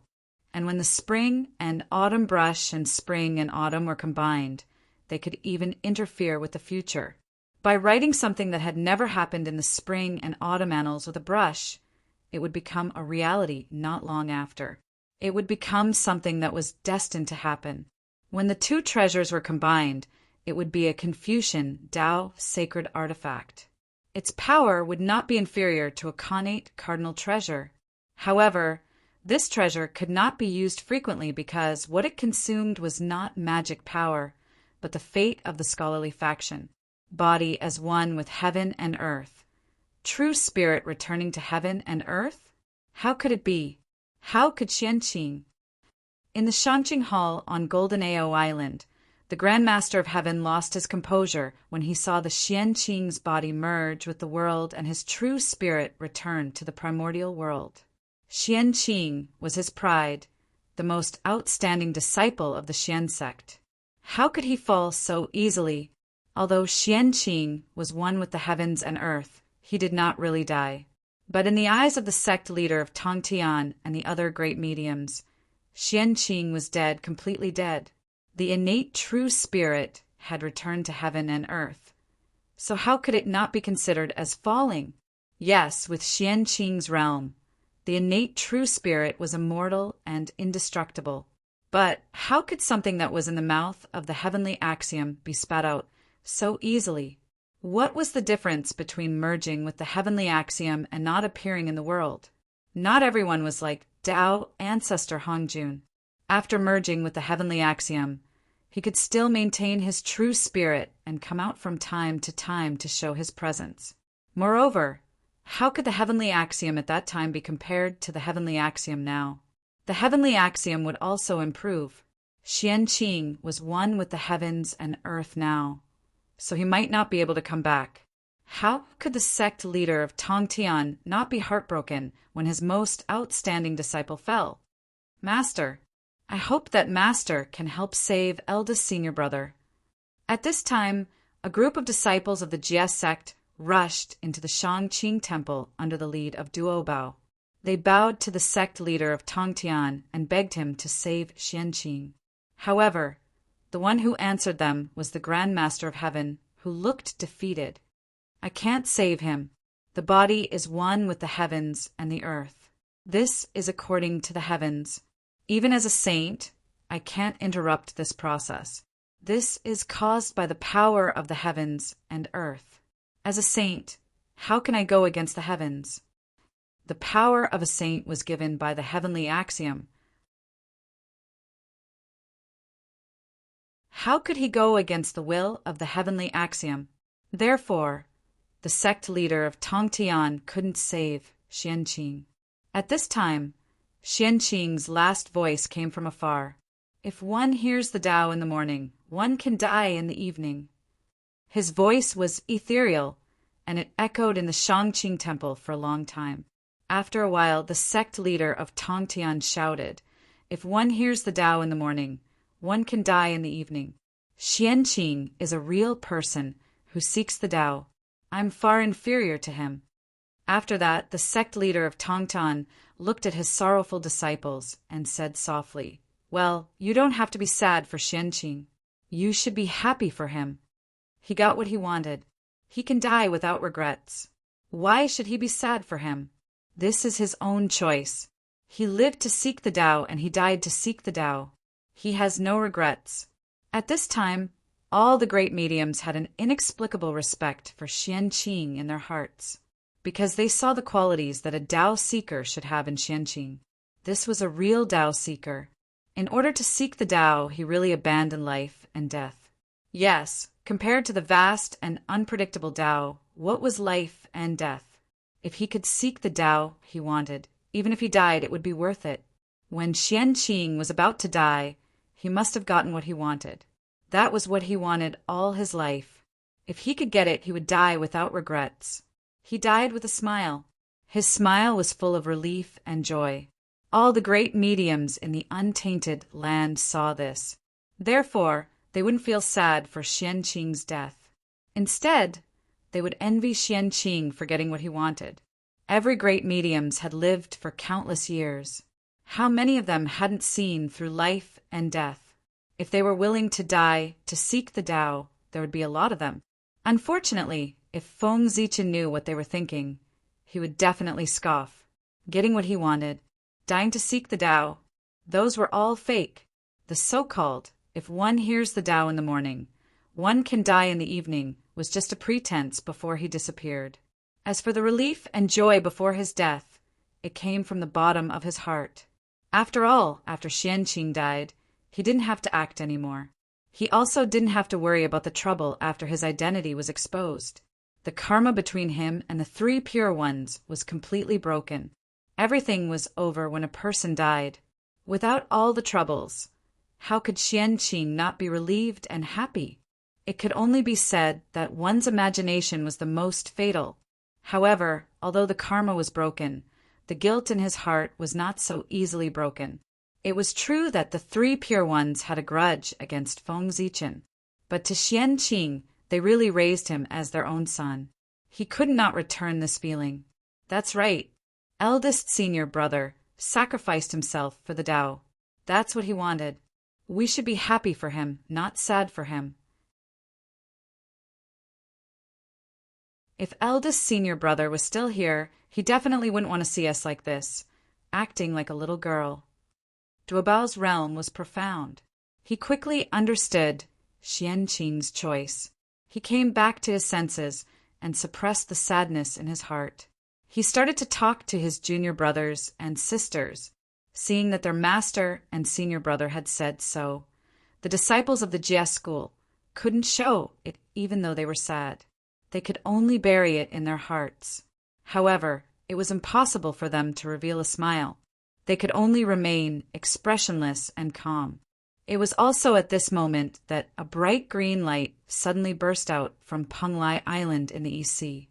Immediately, 3 12th grade green lotuses of creation appeared from the depths of the island. They broke through the void and flew towards Golden Turtle Island. What? Sensing that something was wrong, the sect leader of Tongtian's heart skipped a beat. He directly left the Shangqing temple and went outside the temple. This is outside the Shangqing temple on Golden Turtle Island. The sect leader of Tongtian looked at the 3 12th grade green lotuses of creation that suddenly appeared in front of him. There was shock, joy, and relief in his eyes. At this moment, the sect leader of Tongtian finally knew why Xianqing's cultivation was so fast. It turned out that he really did it. He did what even a saint like him couldn't do. He cultivated the lotus seed of the 24th grade green lotus of creation into a heaven-opening treasure. The 24th grade green lotus of creation. With the help of the 24th grade green lotus of creation, Xianqing's cultivation speed could indeed be many times faster than ordinary people. Heaven-opening treasures were extremely mysterious, especially an auxiliary heaven-opening treasure like the green lotus of creation. The help it provided to its owner was even more obvious than heaven-opening treasures like the Taiji diagram. At this moment, Duo Bao and the others who sensed the commotion also ran out of the Shangqing temple. However, what entered their eyes was a scene that shocked them greatly. They saw the 3 12th grade green lotuses of creation intertwining in the air and emitting a bright green light. Under the illumination of the green light, the vitality of the entire Golden Turtle Island became denser. Duo Bao couldn't help but exclaim when he saw the 3 12th grade green lotuses of creation. What? 12th grade green lotuses of creation? Isn't this eldest senior brother's treasure? Why are there 3 of them at the same time? As the senior brother who had the best relationship with Xianqing, how could Duo Bao not recognize Xianqing's favorite treasure, the 12th grade green lotus of creation? It was also because he recognized it that he exclaimed. In Duo Bao's impression, there was only one green lotus of creation. Why were there 3 identical green lotuses of creation here? Just as Duo Bao was puzzled, the 3 12th grade green lotuses of creation in the air moved. The radiance on their bodies became even brighter. Then, under everyone's surprised gaze, the 3 green lotuses of creation began to merge slowly and were about to become one. At this moment, Xianqing's voice suddenly came from the green lotus. Master, I had a premonition that after reincarnating and cultivating again, I'm afraid I won't be able to come back. Therefore, before I reincarnated, I deliberately left this treasure behind. If something really happens to me, I'll leave this treasure to you. Master, you treat me like your own son. I should serve you under your command to repay your kindness. However, in order to seek the Tao, I can only be an unfilial disciple. Fortunately, when I was still alive, I finally managed to cultivate this supreme treasure of creation. In this way, even if I go, I can leave this treasure with you. It can also be considered as making up for the guilt in my heart. Although you didn't say it, I know in my heart that you've always wanted to find a true connate cardinal treasure to suppress the Jie school's providence, because the 4 immortal vanquishing swords can't suppress the Jie school's providence. Although I'm not a member of the Jie school, I'm your disciple. Therefore, I didn't want to see you work so hard, so I found a connate cardinal treasure for you. When these 3 12th grade green lotuses of creation fuse, they can become a heaven-opening cardinal treasure, the 24th grade green lotus of creation. I think you should know more about the use of this treasure than I do. I won't say more here. With this 24th grade green lotus of creation, it's more than enough to suppress the Jia school's providence. Moreover, this treasure is also a heaven-opening cardinal treasure. It can also symbolize Panga's identity. With it, you should be able to untie the knot in your heart. The birth of this treasure can also let everyone know that the Shangqing Dao lineage's providence is also suppressed by a heaven-opening cardinal treasure. It's not inferior to the grand, clear Dao lineage and the jade, clear Dao lineage. Moreover, with one more heaven-opening cardinal treasure, you can also suppress the two uncle masters. You'll also feel much better. By the way, I hope you can apologize to my junior brothers and sisters on my behalf. Originally, I still had many connate numinous treasures with me and wanted to leave them. Unfortunately, in order to nurture this 24th grade green lotus of creation, I used all my treasures. However, it's still not enough. Because of this, I still owe Feng Zichen a huge debt. However, now that I'm no longer around, his huge debt is considered to have gone down the drain. Speaking of this, Xianqing laughed. Haha, to be able to cheat Feng Zichen before I die, one of my biggest regrets in life has been resolved. After saying this, the power that Xianqing left in the green lotus of creation began to dissipate slowly. Master, junior brothers and sisters, if I'm gone, there's no need to be sad for me. This is my choice. I have no regrets about what I want. Lastly, help me take care of the three immortal island. Unfilial disciple Xianqing will remain. Master, please don't miss me. I'll be with you. At this point, the last remnants of Xianqing's power completely dissipated. At the same time, the three 12th grade green lotuses of creation had also finished fusing. A stronger and bigger 24th grade green lotus of creation gradually appeared in front of sect leader Tongtian and the disciples of the Jia sect. However, at this moment, no one was looking at this extremely precious connate cardinal treasure. They were all immersed in the sadness of Xianqing's departure. Although they had accepted the reality of Xianqing's departure, they didn't cultivate the heartless Tao. How could they not be moved? How could they give up so easily after thousands of years of being together? However, their sorrow didn't last for long because the supreme aura of the heavenly Tao woke them up very quickly. In the sky, majestic dark clouds filled the air and covered the entire sky of the East Sea. And in the deepest part of the dark clouds, a purple vertical was faintly discernible. That was the eye of the heavenly Tao. The heavenly Tao had appeared in person. It was the aura of the 24th grade green lotus of creation that had alarmed it. You're tuning in to the Thunder Spear YouTube channel. Don't forget to subscribe and join us on this journey to catch the most captivating stories.